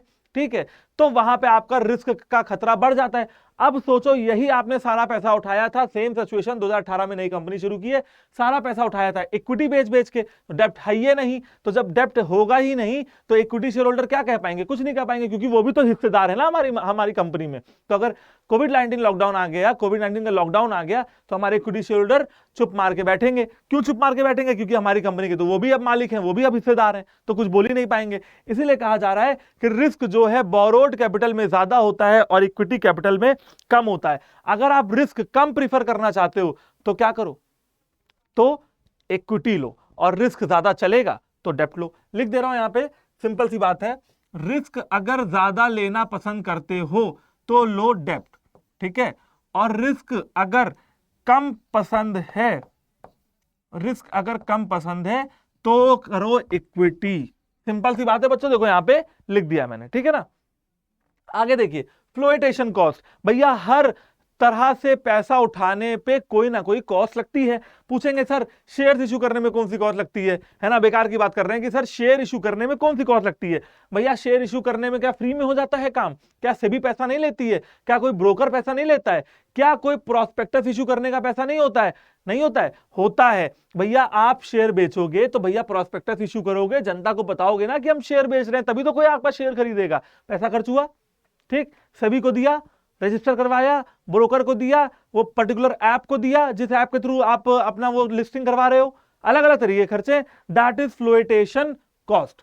ठीक है, तो अगर फ्लोटेशन कॉस्ट भैया हर इशू में ज्यादा कम हो सकती है, जरा देखते हैं क्या लिखा हुआ है। Flotation cost refers to the cost which is involved in the issue of securities. किसी भी तरीके की सिक्योरिटी को इशू करने का जो कॉस्ट होता है उसे कहते हैं फ्लोटेशन कॉस्ट। अगर हम इक्विटी की बात करें, देखो यहां पे लिख दे रहा हूं, अगर इक्विटी की बात करें तो फ्लोटेशन कॉस्ट जो है आपकी वो कम होती है, और अगर हम डेप्ट की बात करें तो फ्लोटेशन कॉस्ट आपकी ज्यादा होती है। बस सिंपल सी बात है। ठीक है, तो अगर फ्लोटेशन कॉस्ट कम खर्चा करना चाहते हो तो इक्विटी कर लो, और अगर ज्यादा में काम चलेगा, तुम बहुत पैसे वाले हो तो डेप्ट ले लो, तुम्हारे ऊपर चॉइस है, सामने लिखा हुआ है। ठीक है, अगला फैक्टर क्या कहता है, अगला फैक्टर देख लेते हैं। ये देखो, हाँ, अगले फैक्टर में क्या लिखा हुआ है, कैश फ्लो पोजीशन। तो भाई जैसा कि मैंने आपको बताया, हो सकता है कि आपकी कंपनी में प्रॉफिट आ रहा हो लेकिन सारा सामान, सारा माल क्रेडिट में बिक रहा हो, कैश है ही नहीं कंपनी के पास। तो जब कंपनी के पास कैश नहीं होगा बच्चों, जब कंपनी के पास कैश नहीं होगा तो क्या होगा, जब कंपनी के पास कैश नहीं होगा तो कैश फ्लो पोजीशन वीक हो जाएगी, और जब कैश फ्लो पोजीशन वीक हो जाएगी तो डेप्ट कैसे ले सकते हो, क्योंकि डेप्ट का तो इंटरेस्ट वापस करना पड़ेगा ना। ठीक है, तो डेप्ट आप ले ही नहीं सकते हो, क्योंकि अगर कैश फ्लो पोजीशन वीक है और आपने डेप्ट ले रखा है तो इंटरेस्ट कहां से पेमेंट करोगे, तब तो और आप कर्जे में जाते जाओगे। ठीक है, तो वही बताना चाह रहा हूं कि अगर कैश फ्लो पोजीशन, अगर कैश कम है, अगर कैश कम है तो डेप्ट को हाथ मत लगाना, तब क्या करो, इक्विटी इशू करो। ठीक है, डेप्ट इक्विटी ज्यादा, और अगर कैश अच्छा खासा है कंपनी में, कैश बहुत है, तो फिर डेप्ट को प्रीफर कर सकते हो, कोई दिक्कत नहीं है। फिर आते हैं level of fixed operating cost. ठीक है, फिक्स्ड ऑपरेटिंग कॉस्ट क्या कह रहा है भैया, देखो ऐसी कॉस्ट जो आपकी खर्च होनी ही होनी है, चाहे आउटपुट हो, चाहे प्रोडक्शन हो, और चाहे ना हो, ऐसी कोई कॉस्ट जो आपकी खर्च होनी ही होनी है, जिसको कोई रोक नहीं पाएगा, ऐसी अगर कोई कॉस्ट है उसे हम लोग कहते हैं फिक्स्ड ऑपरेटिंग कॉस्ट। ठीक है, और जहां पे जिस कंपनी में operating cost, fixed operating cost ज्यादा होती है, वहां पे आप इक्विटी इशू करो। ठीक है ना, समझ रहे हो, है ना। तो जहां पे लिख दे रहा हूं, जहां पे ऑपरेटिंग कॉस्ट ज्यादा तो इक्विटी लो, और जहां पे ऑपरेटिंग कॉस्ट कम तो डेप्ट ले सकते हो। ठीक है ना, बात समझ गए। अच्छा, अब आते हैं अपने नेक्स्ट पॉइंट पे, जो कि है कंट्रोल कंसीडरेशन। क्या है नेक्स्ट पॉइंट, कंट्रोल कंसीडरेशन। अब मेरे को एक बात बताओ, जब अपनी कंपनी की इक्विटी बेचोगे, जब अपनी कंपनी की हिस्सेदारी बेच दोगे, तो क्या जो आपकी हिस्सेदारी खरीद रहा है, जो आपकी हिस्सेदारी खरीद रहा है, जो आपकी इक्विटी कंपनी की खरीद रहा है, क्या उसका इंटरफेरेंस आपके बिजनेस में बढ़ जाएगा, हाँ या ना, बढ़ जाएगा कि नहीं बढ़ेगा, हाँ या ना में जवाब दो। बढ़ेगा, बिल्कुल बढ़ जाएगा यार। जब वो बंदा इक्विटी ले रहा है आपकी कंपनी की, आपको पैसा दे रहा है, तो वो आपकी कंपनी में इंटरफेयर करेगा, वो आपकी कंपनी का कंट्रोल करने की कोशिश करेगा। तो अगर आप चाहते हो कि आपकी कंपनी की कंट्रोल किसी के हाथ में ना जाओ, आप अपनी कंपनी के इकलौते मालिक बनो, तो भैया इक्विटी से रहो दूर और डेप्ट से करो प्यार। ठीक, और अगर आप चाहते हो कि कंट्रोल हो भी जाए 2-3 लोगों का तो कोई फर्क नहीं पड़ता है, तो इक्विटी कर लो। ठीक है, वही यहां पे लिख दे रहा हूं कि कंट्रोल चाहते हो, अगर कंट्रोल को कहते हो हां तो इक्विटी को कहो हां। ठीक है, और अगर कंट्रोल को कहते हो नहीं, कंट्रोल बिल्कुल नहीं चाहते हो, ठीक है, तो फिर भैया डेप्ट इशू करो, नहीं तो तुम्हारे लिए सही बात नहीं रहेगी। आगे देखते हैं, स्टेट ऑफ कैपिटल मार्केट। भैया कैपिटल मार्केट बिल्कुल हष्ट पुष्ट पैसा दे रहा है कमा कमा के, कैपिटल मार्केट बिल्कुल एकदम जवान हो रखा है, बहुत पैसा आ रहा है कैपिटल मार्केट से, तो इक्विटी फिर आप इशू कर सकते हो, क्योंकि आपके शेयर के रेट बढ़ चुके होंगे। और अगर डेप्ट मार्केट बिल्कुल डूबा हुआ है, शेयर के रेट बिल्कुल आपके डूबे हुए हैं, फिर अपने शेयर बेचने के क्या फायदा बच्चों, तब तो आपको बहुत कम पैसा मिलेगा ना, उस केस में आप डेप्ट इशू कर सकते हो। That is the whole topic, we known this topic as factors affecting financing decision. ठीक है भैया, ये आपके तीनों डिसीजन और ये आपके तीनों डिसीजन के फैक्टर्स अफेक्टिंग यहां पे कंप्लीट होते हैं मेरी तरफ से। आई होप कि मैं आप लोग को पूरी चीज एक्सप्लेन करने में जो है समर्थ बन पाया हूं। ठीक है, अब आते हैं अपने नेक्स्ट टॉपिक पे जो कि है फाइनेंशियल प्लानिंग। भैया ये फाइनेंशियल प्लानिंग क्या होती है? फाइनेंशियल प्लानिंग मतलब प्लान बनाना फाइनेंस के रिकॉर्ड, फाइनेंस के अकॉर्डिंग, फाइनेंस लेने के लिए, देने के लिए, that is financial planning. A finance manager has to formulate plan regarding the future financial requirement and its procurement and utilisation. भैया फाइनेंस कहां से आना है, कितना आना है, कहां जाना है, कितना जाना है, इन सब चीजों के बारे में जब आप प्लान बनाते हो, प्रोक्यूरमेंट का, यूटिलाइजेशन का, that is known as financial planning. Financial planning therefore refers to pre determination of financial activities. आप आगे आने वाले समय में फाइनेंशियल एक्टिविटीज कौन कौन सी करने वाले हो, इसको पहले से ही डिसाइड कर लो, इसको पहले से ही प्री डिटरमाइन कर लो, that is financial planning. Objectives of financial planning, क्या क्या ऑब्जेक्टिव है? सबसे पहला, डिटरमाइनिंग कैपिटल रिक्वायरमेंट। आपके कंपनी में कितनी कैपिटल रिक्वायर्ड है, आपकी कंपनी में कितनी कैपिटल रिक्वायर्ड है, कैसे पता लगेगा? फाइनेंशियल प्लानिंग करनी पड़ेगी। उसके बाद डिटरमाइनिंग कैपिटल स्ट्रक्चर, आपकी कंपनी का कैपिटल स्ट्रक्चर कैसा है, सीएस कैसा है, जिसमें आपको डिसाइड करना पड़ेगा कि इक्विटी कितनी और डेब्ट कितना, अभी पीछे बताया, तो तब भी आपको फाइनेंशियल प्लानिंग करनी पड़ेगी। फ्रेमिंग फाइनेंशियल पॉलिसीज, अगर आपको अपनी कंपनी की फाइनेंशियल पॉलिसीज बनानी है तो फाइनेंशियल प्लानिंग करनी पड़ेगी, ठीक है। अच्छा, और क्या कहा जा रहा है कि अगर पैसा कम है तो ऑप्टिमम यूटिलाइज करो, अगर पैसा ज्यादा है तो थोड़ा बहुत फिजूल खर्ची चलेगी, ठीक है। तो वही लिखा हुआ है, a finance manager ensures that the scarce financial resources are maximally आपके यूटिलाइज। ऐसे रिसोर्सेज जो आपके कम हैं, स्कैर्स हैं, उनको मैक्सिमली यूटिलाइज करो, और ऐसे रिसोर्सेज जो थोड़े ज्यादा हैं आप थोड़ा बहुत खर्चा उन पे कर सकते हो। बस ऐसी जगह पैसा लगाना है जहां पे मैक्सिमम रिटर्न मिले इन्वेस्टमेंट पे, ठीक है बच्चों। ये हो गया, आगे देखते हैं।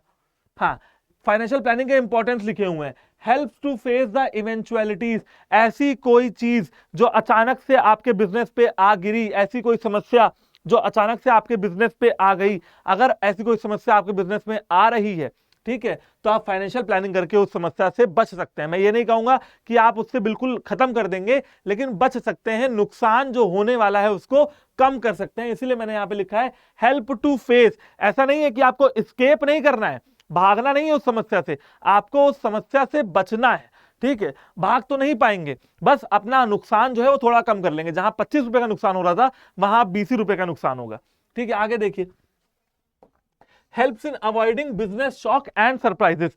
आपके जो बिजनेस शॉक्स हैं, जो आपको लग रहे हैं सरप्राइजेस, क्योंकि आप जानते हो बिजनेस इन्वायरमेंट क्या है, अनप्रेडिक्टेबल है, कॉम्प्लेक्स है, डायनेमिक है, कभी भी चेंज होता है, तो भैया फाइनेंशियल प्लानिंग करके रखोगे तो दिक्कतों का सामना नहीं करना पड़ेगा। जैसे कोविड-19 के समय पे आपके घर वालों में, आपके पापा ने, मम्मी ने और आपके घर के बड़े बुजुर्गों ने जो पैसा बचा के रखा होगा, आपके घर का खर्चा उसी से चल रहा होगा। लॉकडाउन के समय की बात कर रहा हूं, ठीक है ना। बाकी तो सब अच्छी चीजें हैं। तो भैया ऐसा कोई शॉक, ऐसा कोई सरप्राइज अगर लगता है तो आप फाइनेंशियल प्लानिंग अगर करके चलते हो तो वो बहुत अच्छी बात है, ठीक है। हेल्प्स इन कोऑर्डिनेशन, पैसा होगा तो बातें भी अच्छी अच्छी होंगी, कोऑर्डिनेशन अच्छे से हो पाएगा। पैसा नहीं तो कोऑर्डिनेशन खराब, ठीक है। पैसा होगा हर डिपार्टमेंट के पास तो कोऑर्डिनेशन भी हो जाएगा। आगे देखते हैं, helps in avoiding wastage of finance. पैसों का बिल्कुल वेस्ट नहीं हो पाएगा, पैसा जो है आपका बिल्कुल वेस्ट नहीं हो पाएगा। प्रॉपर हर जगह आपको जब पता होगा कि मेरे को कहां कितना पैसा डालने का है तो आप उसी हिसाब से डालोगे। Help to link the present with the future. भैया प्रेजेंट एक्टिविटीज को फ्यूचर एक्टिविटीज से लिंक करना है। आज मैं 10 रुपए का खाना खाता हूं, कल महंगाई का जमाना हो जाएगा, चलो मैं 15 रुपए का खाना खा लूंगा, यही मेरी फाइनेंशियल प्लानिंग है, ठीक है ना। उसी हिसाब से मैं पैसे अपने प्लान करके चल रहा हूं। तो भैया present with the future. Helps in creating link between investment and financing decision. Investment और फाइनेंसिंग डिसीजन के बीच में लिंक बनाना है कि फाइनेंसिंग में पैसा कहां से लेना है और इन्वेस्टमेंट में पैसा कहां लगाना है, क्या पता लगेगा, फाइनेंशियल प्लानिंग करनी पड़ेगी ना। और भैया फाइनेंशियल कंट्रोल, ये भी देखना पड़ेगा कि क्या कोई पैसा वेस्ट हो रहा है, क्या ऑब्जेक्टिव अचीव तो हो गए, लेकिन जहां 1 लाख रुपए लगना था वहां 1.5 लाख रुपए लग गया, क्या अच्छी बात है? अच्छी बात नहीं है। पैसा ज्यादा लगा के ऑब्जेक्टिव अचीव करने में कोई समझदारी, कोई बहादुरी नहीं है। पैसा कम लगा के ऑब्जेक्टिव अचीव करो, ज्यादा लगा के तो कोई भी कर लेगा, ठीक है। तो ये हो गया आपका फाइनेंशियल प्लानिंग। कई बार क्वेश्चन पूछे जाते हैं, इसीलिए मैंने छोड़ा नहीं है यहां पे। चलो तो भैया अब आ जाते हैं हमने नेक्स्ट टॉपिक पे, जो कि है capital structure. Capital structure refers to the specific mix of डेप्ट एंड इक्विटी। आपके कैपिटल का स्ट्रक्चर कैसा होना चाहिए? डेप्ट होना चाहिए, इक्विटी होना चाहिए, दोनों होना चाहिए या दोनों नहीं होना चाहिए, ठीक है, ये कौन बताता है आपको? कैपिटल स्ट्रक्चर बताता है। जरा एक बार पढ़ के देख लेते हैं। Capital structure refers to the specific mix of डेब्ट and equity used to finance a company's assets and operations. ये पैसा क्यों चाहिए? कंपनी के एसेट्स और ऑपरेशंस को फाइनेंस करने के लिए। From a corporate perspective equity represents a more expensive permanent source of capital with greater financial flexibility. कहा गया है कॉर्पोरेट के प्रोस्पेक्टिव से, कंपनी के प्रोस्पेक्टिव से इक्विटी का मतलब होता है एक्सपेंसिव, परमानेंट सोर्स और ग्रेट फाइनेंशियल फ्लेक्सिबिलिटी होती है इक्विटी में। समझ रहे हो? क्या 3 क्वालिटी इक्विटी की बताई गई? एक्सपेंसिव, परमानेंट सोर्स और ग्रेट फाइनेंशियल फ्लेक्सिबिलिटी। समझ रहे हो? तो अगर आप ऐसा अगर आप एक्सपेंस करना चाहते हो, अगर आप परमानेंट सोर्स ढूंढ रहे हो, अगर आपको फाइनेंशियल फ्लेक्सिबिलिटी चाहिए, तो गो फॉर इक्विटी। अगर ये तीनों चीजों से बचते हो तो don't go for equity, go for डेब्ट। ठीक है, आगे जरा एक कोट में एक लाइन लिखी हुई है, उसको भी हम लोग पढ़ लेते हैं। क्या लिखा हुआ है? कहा गया है optimum capital structure maximises the wealth of shareholders. आपका कैपिटल स्ट्रक्चर जितना अच्छा होगा उतने ही आपके शेयर होल्डर्स के वेल्थ बढ़ेंगे, वेल्थ शेयर होल्डर्स की आपकी बढ़ेगी। बच्चे पूछेंगे सर ये वेल्थ क्या होती है? कई बार हमने सुना है हेल्थ इज वेल्थ। ठीक है, कि भैया स्वास्थ्य ही आपकी सही पूंजी है। बिल्कुल सही बात है। आपकी टॉप मोस्ट प्रायोरिटी जो होनी चाहिए वो होना चाहिए आपका स्वास्थ्य। उसके बाद आपकी रेगुलर इनकम हो, आप पढ़ाई करने, अगर आप काम अपना कर रहे हो पढ़ाई का, तो पढ़ाई अच्छी करो। ठीक है, ये सारी चीजें। तो भैया वेल्थ इन सब चीजों से मिलकर बनती है। सिर्फ पैसा कमा रहे हैं, पैसा कमाने की मशीन बन चुके हैं, सुबह 6 बजे घर से निकलते हैं, रात में 10 बजे घर आते हैं, 12-12, 13-13 घंटे की नौकरी कर रहे हैं, और तब अगर पैसा कमा भी ले रहे हैं तो ऐसे पैसे का कोई फायदा नहीं है, क्योंकि पैसे का यूटिलाइजेशन करने का समय ही कहां बचा। पैसे, वेल्थ, असली वेल्थ वो है जहां पे आप पैसा भी कमाएं और बाकी जिंदगी भी अपनी जिए। ठीक है, मैं मीम देख रहा था, उस मीम में एक बंदा होता है, वो कहता है कि नौकरी क्या होती है। ठीक है, कितने दिन हो गए कि मैंने शाम नहीं देखी है, शाम को निकल जाता हूं तो आंखें चौंधिया जाती हैं, भाई आंखें पूछती कि कहां निकल आया है, मतलब उसका पूरा दिन ऑफिस में ही बीत रहा है। तो ऐसी भी नौकरी नहीं होनी चाहिए। ऐसा भी आपका काम, नौकरी की बात नहीं है, ऐसा भी आपका काम नहीं होना चाहिए। काम होना चाहिए जिसमें आपको मजा आए करने में, एंथुसियास्टिक फील करें, जील आए अंदर से कि हाँ यार आज मेरे को ये काम करने जाने का है। आगे देखें। हाँ भाई, तो ये है आपका कुछ कैपिटल स्ट्रक्चर के एग्जांपल। क्या लिखा हुआ है? Equity share capital, preference share capital, borrowed capital, retained earning, current liability. बच्चों के मन में सबसे पहला सवाल, सर बोरोड कैपिटल तो आपने बता दिया। क्या बताया बोरोड कैपिटल के बारे में? कि सर बोरोड कैपिटल क्या होता है? जो आप उधार लेते हो, नाम से पता लग रहा है। रिटेन्ड अर्निंग आपने अभी बता दिया। ठीक है, रिटेन्ड अर्निंग क्या होता है? जब हमारी कॉर्पोरेट कंपनीज क्या करती हैं? सेविंग करती हैं, जैसे हम लोग घर वाले सेविंग करते हैं, तो उसको रिटेन्ड अर्निंग बोलते हैं। करंट लायबिलिटी हमको थोड़ा बहुत सारा आइडिया है, सीएल और एनसीएल हमने पढ़ा हुआ है, अकाउंट से बैलेंस शीट पड़ी हुई है। नॉन करंट लायबिलिटी, एनसीएल का मतलब होता है जो हमारी लंबी लंबी बड़ी बड़ी बोरोइंग होती है। ठीक है, और करंट लायबिलिटी का मतलब होता है जो हमारी छोटी छोटी लायबिलिटी होती हैं। ठीक है, कम समय की होती हैं, साल 2 साल के अंदर की होती है, उन्हें हम लोग कहते हैं करंट लायबिलिटी। बट सर हमको ये जरा समझा दीजिए कि इक्विटी शेयर कैपिटल और प्रेफरेंस शेयर कैपिटल सर जी क्या होता है? तो अब नेक्स्ट स्लाइड उसी की है, जरा नेक्स्ट स्लाइड पे फोकस देते हैं। ठीक है, आई होप कि आप लोग कॉपी पेन लेके बैठे होंगे और ये सारी चीजें कहीं ना कहीं नोट कर रहे होंगे। तो भैया equity shares, preference shares, equity share holders और प्रेफरेंस शेयर होल्डर्स के बीच का डिफरेंस आपके स्क्रीन के सामने ये रहा। ठीक है, अब आपको मैं थोड़ा अपनी भाषा में समझा दे रहा हूं, फिर आपको जो लिखा हुआ है वो समझा देता हूं। इक्विटी शेयर होल्डर होते हैं, एक एग्जांपल के थ्रू समझाता हूं। जब आपके घर में मेहमान आते हैं, जब आपके घर में मेहमान आते हैं, आप क्या करते हैं? पहले आप मेहमान की सेवा करते होंगे, खातिरदारी करते होंगे। हमारे यहाँ कहा भी जाता है अतिथि देवो भव। तो आपके घर में जब मेहमान आया तो मेहमान को पहले रोटी पूछोगे कि पहले खुद ही खा लोगे? अब कुछ बच्चे कहेंगे सर मैं खुद ही खा लूंगा, मेहमान गया भाड़ में। ठीक है, ऐसा नहीं है। आपको जो एक जेस्चर होता है, आपके घर में कोई आया है, आपको उसका स्वागत करना है, सत्कार करना है, थोड़ी हॉस्पिटैलिटी दिखानी है, आप पहले उसको खाना खिलाओगे, देन कुछ अगर बच जाता है तो आप खुद खाओगे। ठीक है, तो क्यों? क्योंकि वो बाहर वाला आदमी है, वो कल चला जाएगा। हम तो रोज इसी घर में, हम तो रोज खा रहे हैं। ठीक है, तो वो आज बाहर से आया है, उसके लिए कुछ अच्छा अच्छा बना देते हैं, कुछ आज मीठे में भी बना लेते हैं, रोज मीठा नहीं बनता है, आज उसके लिए मीठे बना लेते हैं। तो ये हो गया, समझ रहे हो? तो अब आप जो घर के अंदर है वो कौन है? Equity share holder. और जो मेहमान आ रहा है बाहर से वो कौन है? Preference share holder. रोटी क्या है? डिविडेंड। तो उसको रोटी पहले मिलेगी, आपको रोटी बाद में मिलेगी, दैट इज प्रेफरेंस शेयर। नाम में पता लग रहा है प्रेफरेंस, जिसको प्रेफरेंस मिले। ठीक है ना, समझ रहे हैं? तो भैया इक्विटी शेयर होल्डर कौन होते हैं? घर के मालिक, ठीक है, मतलब कि ऑर्गेनाइजेशन के रियल ओनर्स। तो equity shareholders are the real owners of the company, but preference shareholders are general public. And ऐसे भी हो सकते हैं कि हाँ भाई कुछ शेयर प्राइवेट प्लेसमेंट से दिए हो, ईसॉप दिया हो, एम्प्लॉय स्टॉक ऑप्शन प्लान, तो वहां से भी प्रेफरेंस शेयर इशू कर सकते हैं। जरा फटाफट से इनका डिफरेंस देख लेते हैं, क्या दोनों में डिफरेंस है। ठीक है बच्चों, देखो इक्विटी शेयर होल्डर क्योंकि घर वाले हैं, इक्विटी शेयर क्योंकि मोटा पैसा है और घर वाले हैं, तो इक्विटी शेयर होल्डर्स को वोटिंग। अब एक बात बताओ, आपके घर में कोई इंपॉर्टेंट डिसीजन लेना गया उसी रात को, ठीक है, तो क्या आप अपने मेहमान से पूछेंगे? नहीं पूछेंगे। क्यों? क्योंकि मेहमान आपको पता है कल सुबह उठ के चला जाएगा यार, उससे क्या मतलब घर के क्या डिसीजन है। ठीक है, मतलब कि मेहमान से आप नहीं पूछेंगे, मेहमान से वोटिंग करने के लिए नहीं कहेंगे, लेकिन आपके पापा हो सकता है आपसे पूछें। क्यों? क्योंकि आप घर के सदस्य हैं, आप घर में परमानेंटली रह रहे हैं। ठीक है, तो voting right equity shareholders के पास होती है, प्रेफरेंस शेयर होल्डर्स के पास नहीं होती है। देखो लिखा हुआ है shareholder enjoy voting right, ठीक है, लेकिन यहां पे shareholder have no voting right, यहां पे शेयर होल्डर के पास कोई वोटिंग राइट नहीं होता है। पार्टिसिपेशन इन मैनेजमेंट, अब एक बात बताओ, मैनेजमेंट में बाहर वालों को पार्टिसिपेशन मिलेगी? नहीं। इक्विटी शेयर होल्डर वालों को मिलेगी। लिखा है ना, have right to participate in the management, have right to participate in the management of the company. इनके पास राइट होता है पार्टिसिपेट करने का, और इनके पास कोई राइट नहीं होता है पार्टिसिपेट करने का। Have no right to participate in the management of the company. फिर आते हैं पेमेंट ऑफ डिविडेंड। जैसा कि मैंने आपको बताया कि डिविडेंड क्या है? रोटी है। रोटी पहले किसको खिलाएंगे? मेहमान को। इसीलिए लिखा हुआ है प्रेफरेंस शेयर होल्डर को पहले डिविडेंड पेमेंट में प्रेफरेंस मिलती है, जबकि इक्विटी शेयर होल्डर को पैसा तब मिलता है डिविडेंड का जब प्रेफरेंस वालों को बट जाता है, जो बचा कुचा होता है वो इक्विटी शेयर होल्डर वालों को मिलता है। वो लिखा हुआ है। कन्वर्टिबिलिटी, इक्विटी शेयर कन्वर्ट नहीं हो सकते हैं, जबकि प्रेफरेंस शेयर इक्विटी शेयर में कन्वर्ट हो सकते हैं। Equity share are non convertible, preference share can be convertible into equity share. Redeemability, equity shares are not redeemable, preference shares are redeemable. ठीक है। Rate of dividend, dividend rate is not fixed, और यहां पे dividend rate is fixed. तो बच्चों ये हो गया आपका इक्विटी शेयर और प्रेफरेंस शेयर का डिफरेंस। समझ गए? तो ये आपका पूरा डिफरेंस आपके स्क्रीन के सामने ये रहा। हाँ भाई, आज आते हैं अपने नेक्स्ट टॉपिक पे, जो कि है फाइनेंशियल लिवरेज। बहुत बढ़िया। हाँ, इसके बाद ईबीआईटी ईपीएस, बहुत बढ़िया। इसके बाद वाह वाह वाह, न्यूमेरिकल एक बहुत प्यारे प्यारे क्वेश्चन, बहुत अच्छे अच्छे क्वेश्चन। ठीक है, फिर अभी हम लोग पढ़ लेते हैं फाइनेंशियल लीवरेज के बारे में। भैया ये फाइनेंशियल लीवरेज किस चिड़िया का नाम है?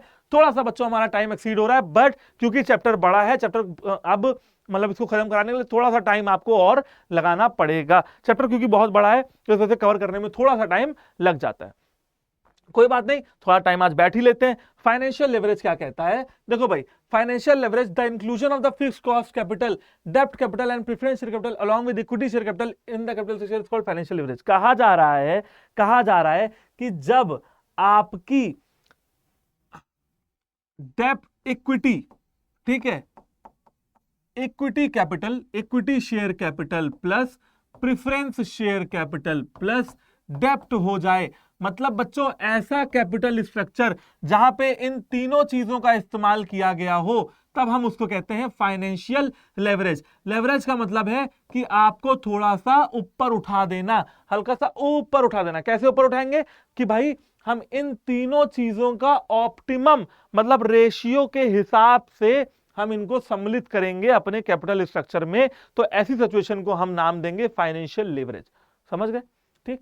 अब आते हैं फाइनेंशियल रिस्क पे। किस पे आते हैं बच्चों? फाइनेंशियल रिस्क क्या होता है? देखो, ठीक है, by using the fixed cost capital the burden of the payment of fixed financial cost increases in case the adverse condition the inability to pay the fixed financial cost creates a risk. देखो क्या होता है, जब आप अपनी company की fixed financial cost ना pay कर पाए, that is known as financial risk. बच्चे पूछेंगे सर ये फिक्स्ड फाइनेंशियल कॉस्ट क्या होती है? एक एग्जांपल के थ्रू बता दूं? सब लोग तैयार हैं? एक एग्जांपल के थ्रू आपको प्रॉपर समझ में आ जाएगा कि सर ये वर्किंग कैपिटल क्या होती है और फिक्स्ड कैपिटल क्या होती है। अब फर्ज कीजिए, एग्जांपल बता रहा हूं आपको, ठीक है, तो फर्ज कीजिए आपकी एक कॉलेज या एक स्कूल के बाहर एक फोटोकॉपी मशीन की दुकान है। आप क्या करते हैं? आप फोटोकॉपी करते हैं, प्रिंट आउट निकालते हैं, जो भी कुछ करते हैं। ठीक है, और बच्चों आपके पास दुकान में बहुत भीड़ रहती है। अब फर्ज कीजिए कि एक ऐसा दिन आया जिस दिन एक प्रैक्टिकल था, एक्सपेरिमेंट था साइंस का, और बच्चों को प्रोजेक्ट लेके जाना था। अब आपकी दुकान पे 100 बच्चा आया। 100 बच्चा जब आया, ठीक है, 100 बच्चा जब आया तो 100 बच्चे ने एक एक पन्ना फोटो कॉपी कराया। ठीक, तो 100 पन्ना जब फोटो कॉपी हुआ तो खर्चा कितना हुआ? 100 पन्ने का खर्चा हुआ होगा, 100 पन्ने की इंक का खर्चा हुआ होगा, है ना?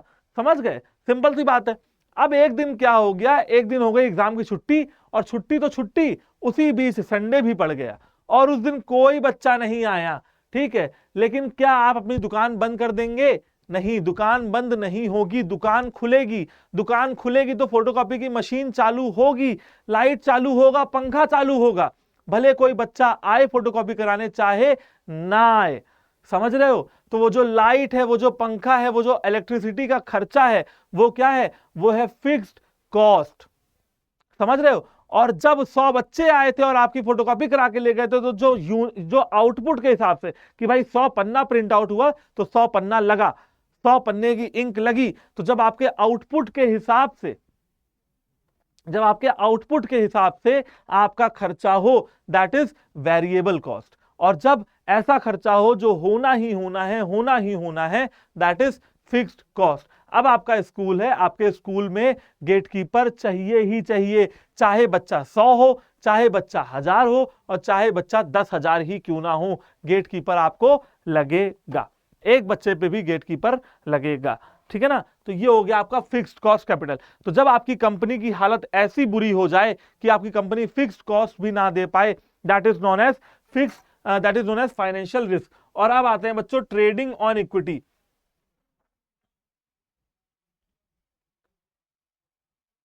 ठीक है, सिंपल सी बात लिखी है।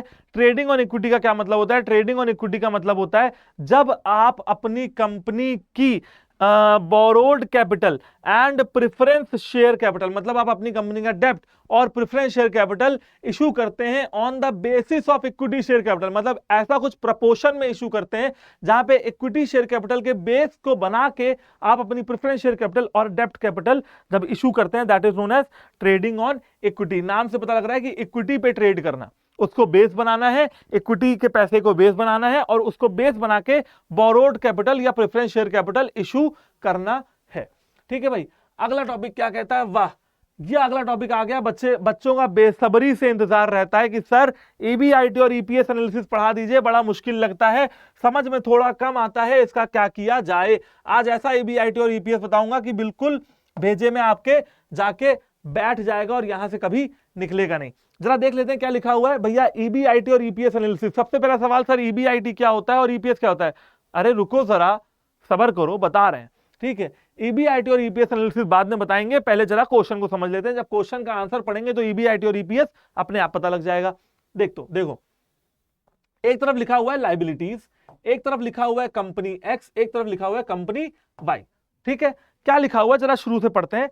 इक्विटी शेयर कैपिटल, आपकी कंपनी की इक्विटी शेयर कैपिटल है 10 लाख रुपए, ठीक है, और वाई कंपनी की है 4 लाख रुपए। चलो बहुत अच्छी बात है। ठीक है, अच्छा फेस वैल्यू कितना है हर शेयर का? 10 रुपए। कितना है? 10 रुपए। ठीक है भैया, 10 रुपए का एक शेयर है, ठीक है ना, 10 रुपए का एक शेयर है। इसका मतलब अगर नंबर ऑफ शेयर निकालें तो नंबर ऑफ शेयर कितने होंगे? 1 लाख। देखो ऐसे, देखो नंबर ऑफ शेयर अगर निकाला जाए तो नंबर ऑफ शेयर हो जाएगा आपका 1 लाख। ठीक है, 1 लाख को जब 10 से इंटू करोगे तो क्या आ जाएगा? 10 लाख। ठीक है, समझ गए? और यहां पे नंबर ऑफ शेयर कितना हो जाएगा? 40,000, क्योंकि 40,000 को जब 10 से इंटू करोगे तो क्या आ जाएगा? 4 लाख आ जाएगा। ठीक है, तो एक शेयर की वैल्यू 10 रुपए, तो 1 लाख शेयर की वैल्यू 10 लाख रुपए। ठीक है, 40,000 शेयर की वैल्यू 4 लाख रुपए। इतनी बात तो समझ में आ गई होगी, समझ गए ना? फिर आते हैं डिबेंचर पे। ये देखो 10% डिबेंचर, ये 10% डिबेंचर क्या है? ये 10% डिबेंचर है आपका इंटरेस्ट रेट, 10% डिबेंचर। यहां पे देखो डैश बना हुआ है, मतलब कि एक्स कंपनी कोई डिबेंचर इशू नहीं कर रही है। समझ रहे हो? एक्स कंपनी कोई डिबेंचर इशू नहीं कर रही है, जबकि वाई कंपनी 6 लाख रुपए का डिबेंचर भी इशू कर रही है। चलो भाई बहुत अच्छी बात है, ठीक है, कोई हमको दिक्कत नहीं है। यहां पे टोटल कैपिटल कितनी है? 10 लाख रुपए है, और यहां भी टोटल कैपिटल कितनी आ गई? 10 लाख रुपए आ गई। 4 और 6 10, और यहां पे भी 10। बोलो कोई दिक्कत? स्टैंडर्ड एग्जाम्पल है, इसके बाहर कुछ नहीं आना है, समझ लो, इससे ज्यादा कुछ नहीं आना है, इसके बाहर कुछ नहीं आना है। इतनी बात समझ गए? आगे बताऊं, चलो। With the help of this analysis it can be found out as to what will be the effect of various combination of long term financial sources on the EPS at a certain EBIT level। कहा जा रहा है कि भैया इस example को मद्देनजर रखते हुए बताइए, मद्देनजर रखते हुए बताइए कि ईबीआईटी और ईपीएस एनालिसिस किस कंपनी का फ्रूटफुल होगा। बस इतना तो सवाल है कि ईबीआईटी और ईपीएस एनालिसिस किस कंपनी का फ्रूटफुल होगा। इस एग्जाम्पल को मद्देनजर रखते हुए बताना है। आगे देखिए एक इंफॉर्मेशन और दी हुई है। Suppose both the companies have earned EBIT 2 lakh each and tax rate is 30%। ठीक है, EBIT दोनों कंपनी का 2 लाख रुपए, earning before interest and tax दिया हुआ है क्वेश्चन में 2 लाख रुपया, अर्निंग बिफोर इंटरेस्ट एंट टैक्स क्वेश्चन में दिया हुआ है 2 लाख रुपया, और टैक्स रेट कितना दे रखा है 30%। ठीक है, 30% दोनों कंपनियों के लिए। अब आते हैं सॉल्यूशन पे। सॉल्यूशन आपकी आंखों के सामने ये लिखा हुआ है, समझा देता हूं। ठीक है, समझो, देखो, एक मिनट दो। हाँ देखो भाई, हुआ क्या बच्चों, सबसे पहले हमने चार्ट बनाया, आपके पास ये आया क्वेश्चन, आपने सॉल्यूशन बनाना शुरू किया, रफ पेपर में सॉल्यूशन बनाया। एक्स कंपनी, ठीक है, सबसे पहले आता है एक्स कंपनी और फिर आता है वाई कंपनी। एक्स कंपनी की ईबीआईटी कितनी थी 2 लाख रुपए, और वाई कंपनी की ईबीआईटी भी 2 लाख रुपए थी। अभी पिछले क्वेश्चन में लिखा हुआ था, पिछली स्लाइड में लिखा हुआ था, ये देखिए 2 लाख रुपए ईच। ठीक है, तो 2 लाख रुपए एक्स कंपनी में डाल दिया ईबीआईटी का और 2 लाख रुपए वाई कंपनी में डाल दिया। इंटरेस्ट, क्योंकि एक्स कंपनी ने डिबेंचर इशू नहीं किए थे तो इंटरेस्ट पड़ेगा नहीं, तो यहां पे इंटरेस्ट आ गया डैश। ठीक है, और वाई कंपनी ने 6 लाख रुपए के डिबेंचर इशू किए थे, 10% था इंटरेस्ट, पता था ना पीछे, तो ये हो गया 60,000 रुपए। इतना क्लियर है कि इंटरेस्ट देना पड़ गया। अच्छा, इंटरेस्ट क्या है, खर्चा है, तो माइनस कर देंगे। तो ईबीआईटी से हमने क्या किया, 2 लाख में से 0 माइनस किया तो आंसर आया 2 लाख। सिंपल सी बात है, मतलब एक्स कंपनी का कोई खर्चा नहीं हुआ, जबकि वाई कंपनी का खर्चा हुआ 1,40,000। इतनी बात समझ में आ गई बच्चों? इतनी बात आपको समझ में आ गई होगी। ठीक है, यहां तक थम जाते हैं। ये हमारा निकल आया ईबीटी। क्या निकल आया? EBT, earning before tax. अभी हमको टैक्स भी माइनस करना है। टैक्स कितना है? 30%। कितना है टैक्स? 30%। तो भैया 2 लाख का 10% हुआ 20,000 और 30% हुआ 60,000 रुपए। तो 60,000 रुपए माइनस कर देंगे 2 लाख में से, और यहाँ पे 1,40,000 का 30% हुआ 42,000, ये भी माइनस कर देंगे। तो 2 लाख में से 60,000 गया तो बचा क्या? 1,40,000, और यहाँ पे 1,40,000 में 42,000 गया तो यहाँ कितना बचा? 98,000, 98,000। ये क्या आ गया? Earning after tax. Earning after tax, tax देने के बाद दे दिया। ठीक है, 1,40,000। अब ये बताओ, अर्निंग निकल आई, अर्निंग निकल आई। शेयर की हमें नंबर ऑफ शेयर कितने पता थे? ठीक है, कितने रुपए का एक शेयर था? 10 रुपए का था। ठीक है, अर्निंग कितनी है? 1,40,000। नंबर ऑफ इक्विटी शेयर कितने हैं? पीछे निकाला था ना 1 लाख। यहां पे देखो, ये देखो, ये देखो, ये देखो, 1 लाख निकाला था यहाँ पे, देखो 1 लाख और यहाँ पे 40,000। ठीक है, तो एक्स कंपनी में नंबर ऑफ शेयर कितने? 1 लाख, और वाई कंपनी में 40,000। तो ये देखो, number of equity share 1 lakh और यहाँ पे नंबर ऑफ इक्विटी शेयर 40,000। आपने क्या करना है? आपने 1,40,000 अपॉन 1 लाख कर देना है। आंसर आपका आएगा 1.40। ये क्या आ गया? अर्निंग पर शेयर की। एक शेयर पे आपने कितना पैसा कमाया। और यहां पे क्या करना है आपको? 98,000 अपॉन 40,000, तो आपका क्या निकलेगा? 2.45। मतलब कि वाई कंपनी का जो अर्निंग पर शेयर था बच्चों, वो ज्यादा आया। ये क्या हुआ? Earning per share Y company का ज्यादा आया। यही तो एनालिसिस है, यही तो निकालना था कि अर्निंग पर शेयर किस कंपनी का ज्यादा आएगा। समझ रहे हो? तो देखो, वाई कंपनी का ज्यादा आ गया। अब आपका भी दिमाग घूम गया होगा कि सर ये कैसे संभव है? क्योंकि ये देखिए, क्योंकि एक्स कंपनी के पास शेयर था 10 लाख रुपए का और वाई कंपनी के पास सिर्फ 4 लाख का शेयर था, तब भी earning per share Y company की ज्यादा आ गई। कैसे? क्योंकि भैया इन्होंने डिबेंचर भी तो इशू किया था। तो इसी वजह से कहा जा रहा है कि इक्विटी और डेब्ट दोनों का इस्तेमाल करो। ठीक है ना? तभी आपकी कंपनी ऑप्टिमम कैपिटल स्ट्रक्चर पे पहुंच पाएगी। समझ गया भैया? तो ये हो गया आपका टॉपिक ईबीआईटी ईपीएस एनालिसिस, जिसका बच्चों को बेसब्री से इंतजार था। ठीक है, चलो, अब ये आपको टॉपिक दिख रहा होगा। टॉपिक का नाम है factors affecting choice of capital structure.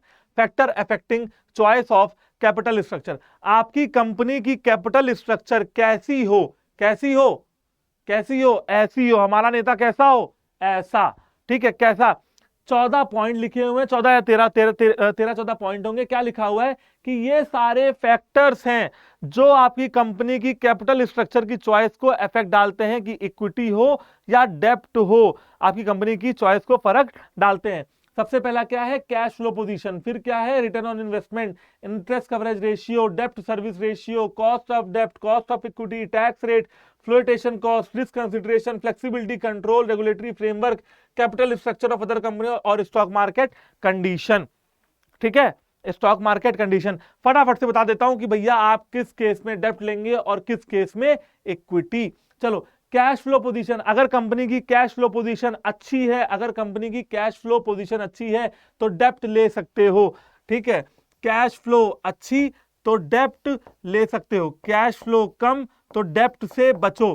ठीक है, और ढूंढ के बढ़िया ले लेते हैं फ्लोटेशन कॉस्ट। अगर फ्लोटेशन कॉस्ट इक्विटी में जो है वो ज्यादा होती है, ठीक है, तो फ्लोटेशन कॉस्ट देना चाहते हो तो इक्विटी दो, फ्लोटेशन कॉस्ट नहीं देना चाहते हो तो इक्विटी से बचो। ठीक है, और ढूंढ लेते हैं, और ढूंढ लेते हैं। ठीक है, और टैक्स रेट, ठीक है, कई बार इक्विटी इशू, भाई टैक्स रेट मतलब जो आपका डिवेंचर वगैरह पे जो टैक्स लगता है, ठीक है, तो भैया टैक्स रेट अगर ज्यादा है, टैक्स रेट अगर ज्यादा है तो इसका मतलब ज्यादा पैसा बाहर जाएगा, डेब्ट से बचो।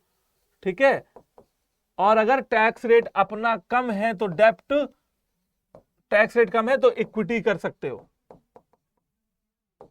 ठीक है ना, तो ऐसे ही आपको सारे पॉइंट्स पे एक बार नजर डालनी पड़ेगी। रिस्क कंसिडरेशन, इक्विटी में रिस्क थोड़ा कम होता है, डेब्ट में रिस्क थोड़ा ज्यादा होता है। कंट्रोल, अगर आप कंपनी में कंट्रोल चाहते हो तो इक्विटी इशू करो, नहीं चाहते हो तो डेब्ट इशू करो। ठीक है, फिर आता है स्टॉक मार्केट कंडीशन, अगर आपकी स्टॉक मार्केट कंडीशन अच्छी है, अगर आपके शेयर के रेट बढ़ रहे हैं तो इक्विटी इशू करो, अगर नहीं बढ़ रहे हैं तो डेब्ट इशू करो।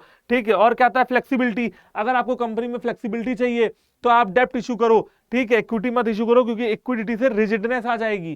ठीक है, ये सारी चीजें आपकी आ जाती हैं, तो इसी का एक्सप्लेनेशन होगा फिर।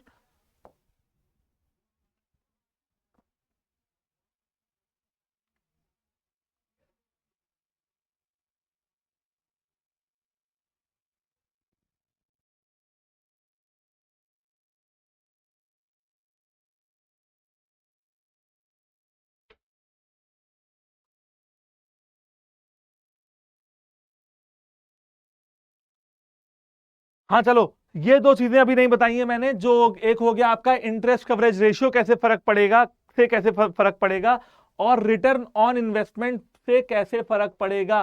तो ये दोनों चीजें हम लोग फटाफट से देख लेते हैं, इंटरेस्ट कवरेज रेशियो से कैसे फर्क पड़ेगा और रिटर्न ऑन इन्वेस्टमेंट से कैसे फर्क पड़ेगा। देखो यार, a high interest coverage ratio shows that company can have borrowed fund due to the lower risk of making interest payment, whereas a lower ratio shows that a company use less debt। देखो, interest ratio coverage अगर ज्यादा है तो इसका मतलब आप डेप्ट को use कर सकते हो। ठीक है, और अगर इंटरेस्ट कवरेज रेशियो आपका कम है तो इसका मतलब आप डेप्ट को यूज नहीं कर सकते हो, फिर आपको इक्विटी लेनी पड़ेगी। ठीक है ना, तो इंटरेस्ट कवरेज रेशियो से डिसाइड होता है, इंटरेस्ट कवरेज रेशियो अगर ज्यादा तो डेप्ट ज्यादा, अगर इंटरेस्ट कवरेज रेशियो कम तो डेप्ट कम, इक्विटी ज्यादा। ठीक है, ऐसे रिटर्न ऑन इन्वेस्टमेंट, अच्छा इंटरेस्ट कवरेज रेशियो होता क्या है, ईबीआईटी अपॉन इंटरेस्ट, इसका मतलब यह है बच्चों कि आप कितना इंटरेस्ट दे रहे हो, उससे ज्यादा पैसा कमा रहे हो कि नहीं। Earning before interest and tax आपकी ज्यादा है और इंटरेस्ट से उसको डिवाइड कर रहे हैं ताकि यह पता लगे कि कितना इंटरेस्ट दे रहे हैं और उसके बदले में कितना अर्निंग कर रहे हैं, that is interest coverage ratio. अब आता है return on investment. Return on investment मतलब मैंने कितना इन्वेस्टमेंट किया, उसके बदले में मैंने कितना पैसा कमाया। ठीक है, इन्वेस्टमेंट, टोटल इन्वेस्टमेंट कितना है, मान लो टोटल इन्वेस्टमेंट है 100 रुपए, ठीक है, कमाया है 200 रुपए, तो रेशियो क्या आ गया, रेशियो आ गया 2:1 का। इसका मतलब आप जब 1 रुपए खर्चते हो तो 2 रुपए कमाते हो, that is return on investment. तो अगर, ठीक है, अगर रिटर्न ऑन इन्वेस्टमेंट ज्यादा है, ठीक है, अगर आप पैसे ज्यादा छाप रहे हो तो आप डेप्ट को इशू कर सकते हो। ठीक है, लेकिन अगर आप पैसा कम आ रहा है, आपके पास रिटर्न कम आ रहा है तो डेप्ट इशू करने की कोई जरूरत नहीं है। समझ गया बच्चों, ये हो गया आपका पूरा factors affecting choice of capital structure. अब जहां तक मेरी समझ है, आपका कॉस्ट ऑफ डेप्ट हो गया कि भाई अगर कॉस्ट ऑफ डेप्ट ज्यादा है, ठीक है, कॉस्ट ऑफ डेप्ट आपकी ज्यादा है ना, तो फिर डेप्ट मत इशू करो, ठीक है, ये हो गया। ठीक है, टैक्स रेट मैंने बता दिया, आपका कॉस्ट ऑफ इक्विटी बता दिया, फ्लोटेशन कॉस्ट हो गया, रिस्क कंसिडरेशन हो गया कि भाई इक्विटी में रिस्क थोड़ा ज्यादा, उसमें इक्विटी में कम होता है, डेप्ट में हल्का ज्यादा होता है, फ्लेक्सिबिलिटी, कंट्रोल, रेगुलेटरी फ्रेमवर्क, ठीक है। और स्टॉक मार्केट कंडीशन, आपकी स्टॉक मार्केट की कंडीशन अगर अच्छी है तो आप क्या इशू कर सकते हो, इक्विटी इशू कर सकते हो, और अगर थोड़ी सी खराब है तो डेप्ट में काम चला लो, फिर तो शेयर के रेट कम है ना, तो इक्विटी करके कोई फायदा नहीं है। Capital structure of the companies, हाँ अदर कंपनीज, आपकी जो कॉम्पिटेटिव फर्म है, आपकी जो कॉम्पिटेटिव फर्म है वो किस तरह का कैपिटल स्ट्रक्चर प्रेफर कर रही हैं। अगर वो कैपिटल स्ट्रक्चर प्रेफर कर रही हैं, अगर वो कैपिटल स्ट्रक्चर प्रेफर कर रही हैं, ठीक है, डेप्ट का, तो आप भी क्या कर सकते हो, डेप्ट मतलब कॉपी कैटिंग हल्की सी कर सकते हो, क्योंकि वो कंपनी भी तो अच्छा कर रही है ना मार्केट में, तो उनको देख के कुछ सीख ले सकते हो।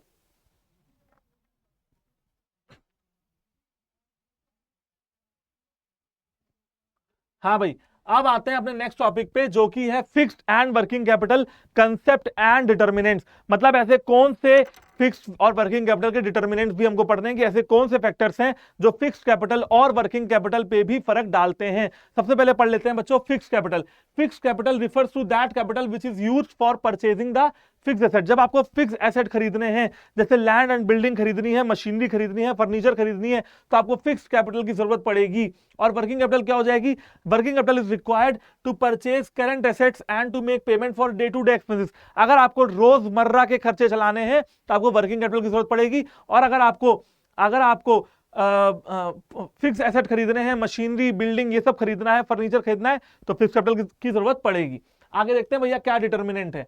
ठीक है, सबसे पहला नेचर ऑफ बिजनेस, बहुत इंटरेस्टिंग टॉपिक है, बहुत मजा आने वाली है, देखो ध्यान से देखना। ठीक है, नेचर ऑफ बिजनेस, अगर आपके बिजनेस का नेचर, अगर आपके बिजनेस का नेचर है कि वो सामान का उत्पादन करता है, वो मैन्युफैक्चरिंग एक्टिविटी में पार्ट लेता है, तो भैया मैन्युफैक्चरिंग एक्टिविटी के लिए फिक्स्ड कैपिटल ज्यादा लगेगी, क्योंकि उसको मशीन चाहिए, उसको ज्यादा लेबर चाहिए, समझ रहे हो। और अगर आपकी कोई कंपनी है जो सिर्फ ट्रेड करती है, तो फिक्स्ड कैपिटल नहीं लगेगी, तब वर्किंग कैपिटल ज्यादा लगेगी। देखो यहां पे लिख दे रहा हूं, अगर कंपनी है मैन्युफैक्चरिंग कंपनी, अगर कंपनी है आपकी मैन्युफैक्चरिंग करती है, कुछ मैन्युफैक्चरिंग कंपनी है, तो आपको फिक्स्ड कैपिटल लगेगी ज्यादा। और अगर आपकी कंपनी जो है वो ट्रेडिंग कंपनी है, ठीक है, सिर्फ ट्रेड करती है, तो वर्किंग कैपिटल लगेगी ज्यादा। ठीक है, ये देखो लिखा हुआ है factors affecting the requirement of fixed capital. अगर मैन्युफैक्चरिंग कंपनी है तो फिक्स्ड कैपिटल ज्यादा लगेगी। स्केल ऑफ ऑपरेशन, अगर आप अपने ऑपरेशन का जो स्केल है, मतलब अगर आप अपने ऑपरेशन का दायरा बढ़ाना चाहते हो, विकसित करना चाहते हो, तो फिक्स्ड कैपिटल ज्यादा लगेगी। और अगर जितना दायरा है उसी में खुश रहना चाहते हो, तो फिक्स्ड कैपिटल की जरूरत नहीं है। लेकिन अगर स्केल ऑफ ऑपरेशन बढ़ाना है तो फिक्स्ड कैपिटल बढ़ जाएगी। टेक्निक ऑफ प्रोडक्शन, अगर आपको टेक्नोलॉजी अपडेट करनी है, कैपिटल इंटेंसिव टेक्निक, मतलब कि जहां पे आपको टेक्नोलॉजी का सहारा लेना है, रोबोट का सहारा लेना है, आर्टिफिशियल इंटेलिजेंस का सहारा लेना है, तो वहां पे पैसों की जरूरत ज्यादा लगेगी। तो इसका मतलब अगर आप सीआईटी यूज करना चाहते हो, कैपिटल इंटेंसिव टेक्निक, तो फिक्स्ड कैपिटल ज्यादा लगेगी। आगे देखते हैं। ठीक है, nature of business, scale of operation और टेक्निक वाला था, 3 पॉइंट हो गए। टेक्नोलॉजिकल अपग्रेडेशन, जैसा कि मैंने अभी बताया कि अगर टेक्नोलॉजी को अपग्रेड करना चाहते हो तो फिक्स्ड कैपिटल ज्यादा लगेगी। अगर टेक्नोलॉजी को अपडेट करना चाहते हो तो फिक्स्ड कैपिटल आपकी ज्यादा लगेगी। ठीक है, ग्रोथ प्रोस्पेक्ट, अगर आपकी कंपनी ग्रोथ करना चाहती है, अगर आप पूरे इंडिया में अपना वर्क फैलाना चाहते हो, अभी आप एक शहर में हो, एक कस्बे में हो, आपको पूरे राज्य में जाना है, राज्य के बाद आपको पूरे देश में जाना है, देश के बाद पूरी दुनिया में जाना है, तो फिक्स्ड कैपिटल और लगेगी, क्योंकि आपको क्या करनी है, आपको करनी है ग्रोथ। ठीक है, डाइवर्सिफिकेशन, अगर आप अपने प्रोडक्ट का डाइवर्सिफिकेशन करना चाहते हो, अपने प्रोडक्ट लाइन का डाइवर्सिफिकेशन करना चाहते हो, तो ज्यादा पैसा लगेगा। ठीक है ना, ज्यादा पैसा लगेगा, क्योंकि ज्यादा प्लांट लगेगा, ज्यादा मशीनरी लगेगा। तो अगर डाइवर्सिफिकेशन चाहते हो, डाइवर्सिफाई करना चाहते हो, तो फिक्स्ड कैपिटल आपकी ज्यादा लगेगी। ठीक है, availability of finance and leasing facility, देखो यार, अगर तुमको कहीं से लीज फीस पे सामान मिल जाता है, ठीक है, अगर आपकी कंपनी अरेंज कर सकती है लीजिंग फैसिलिटी, तो फिर फिक्स कैपिटल से बच जाओगे। ये लीजिंग क्या होती है? लीजिंग मतलब कोई मशीनरी को यूज करने का राइट आपके पास है, लेकिन वो मशीनरी आपकी है नहीं, किसी और ने आपको दी है सिर्फ काम चलाने के लिए, सिर्फ यूज करने के लिए। अगर आपको लीजिंग पे कुछ चीजें मिल जाती हैं तो फिक्स कैपिटल की रिक्वायरमेंट थोड़ी कम हो जाएगी, लेकिन अगर लीजिंग पे चीजें नहीं मिलती हैं तो फिक्स कैपिटल की रिक्वायरमेंट बढ़ती जाएगी, बढ़ती जाएगी।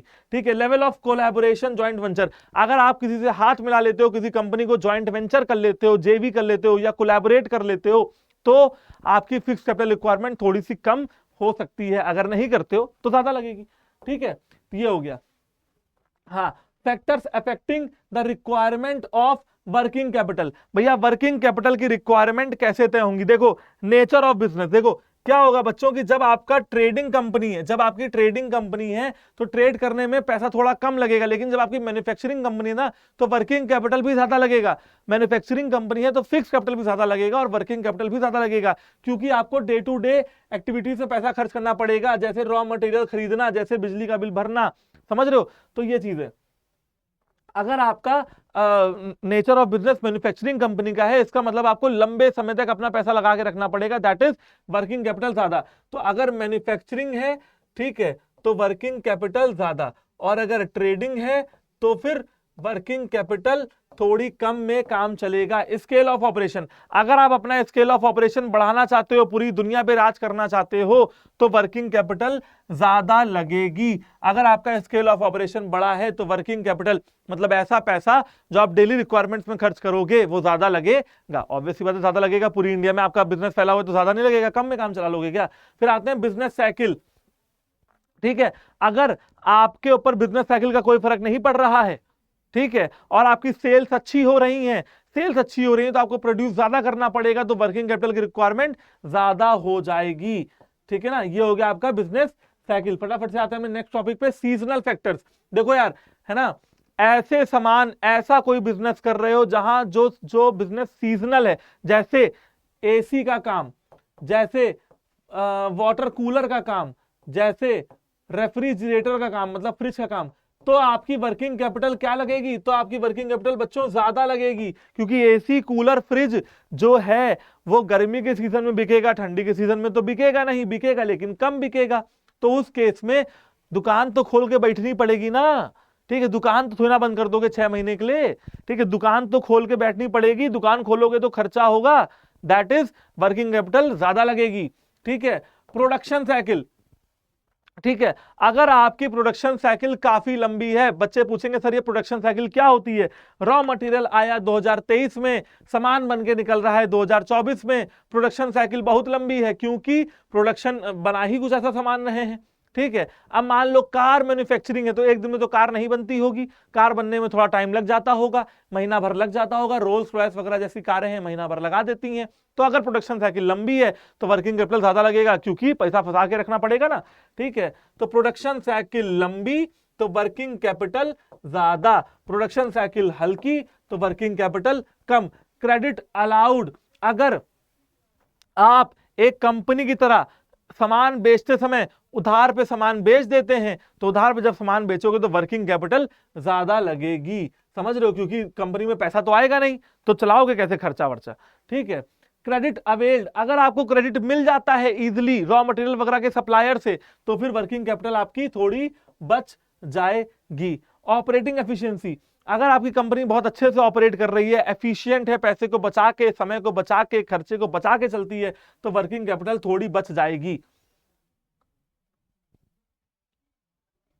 ठीक है, और अगर ऑपरेटिंग एफिशिएंसी कम होगी तो वर्किंग कैपिटल ज्यादा लगेगी। सिंपल सी बात है ना? ऑपरेटिंग एफिशिएंसी ज्यादा तो वर्किंग कैपिटल कम, ऑपरेटिंग एफिशिएंसी कम तो वर्किंग कैपिटल ज्यादा लग जाएगी।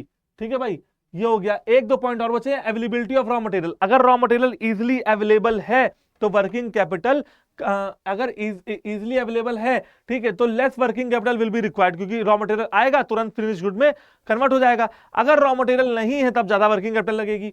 ठीक है, ग्रोथ प्रोस्पेक्ट, अगर आपकी कंपनी को ग्रो करना है, अगर आपको कंपनी को डाइवर्सिफाई करना है, एक्सपैंड करना है, तो भैया फिक्स कैपिटल तो ज्यादा लगेगी ही, अभी पिछले चार्ट में बताया था, लेकिन वर्किंग कैपिटल भी ज्यादा लग जाएगी।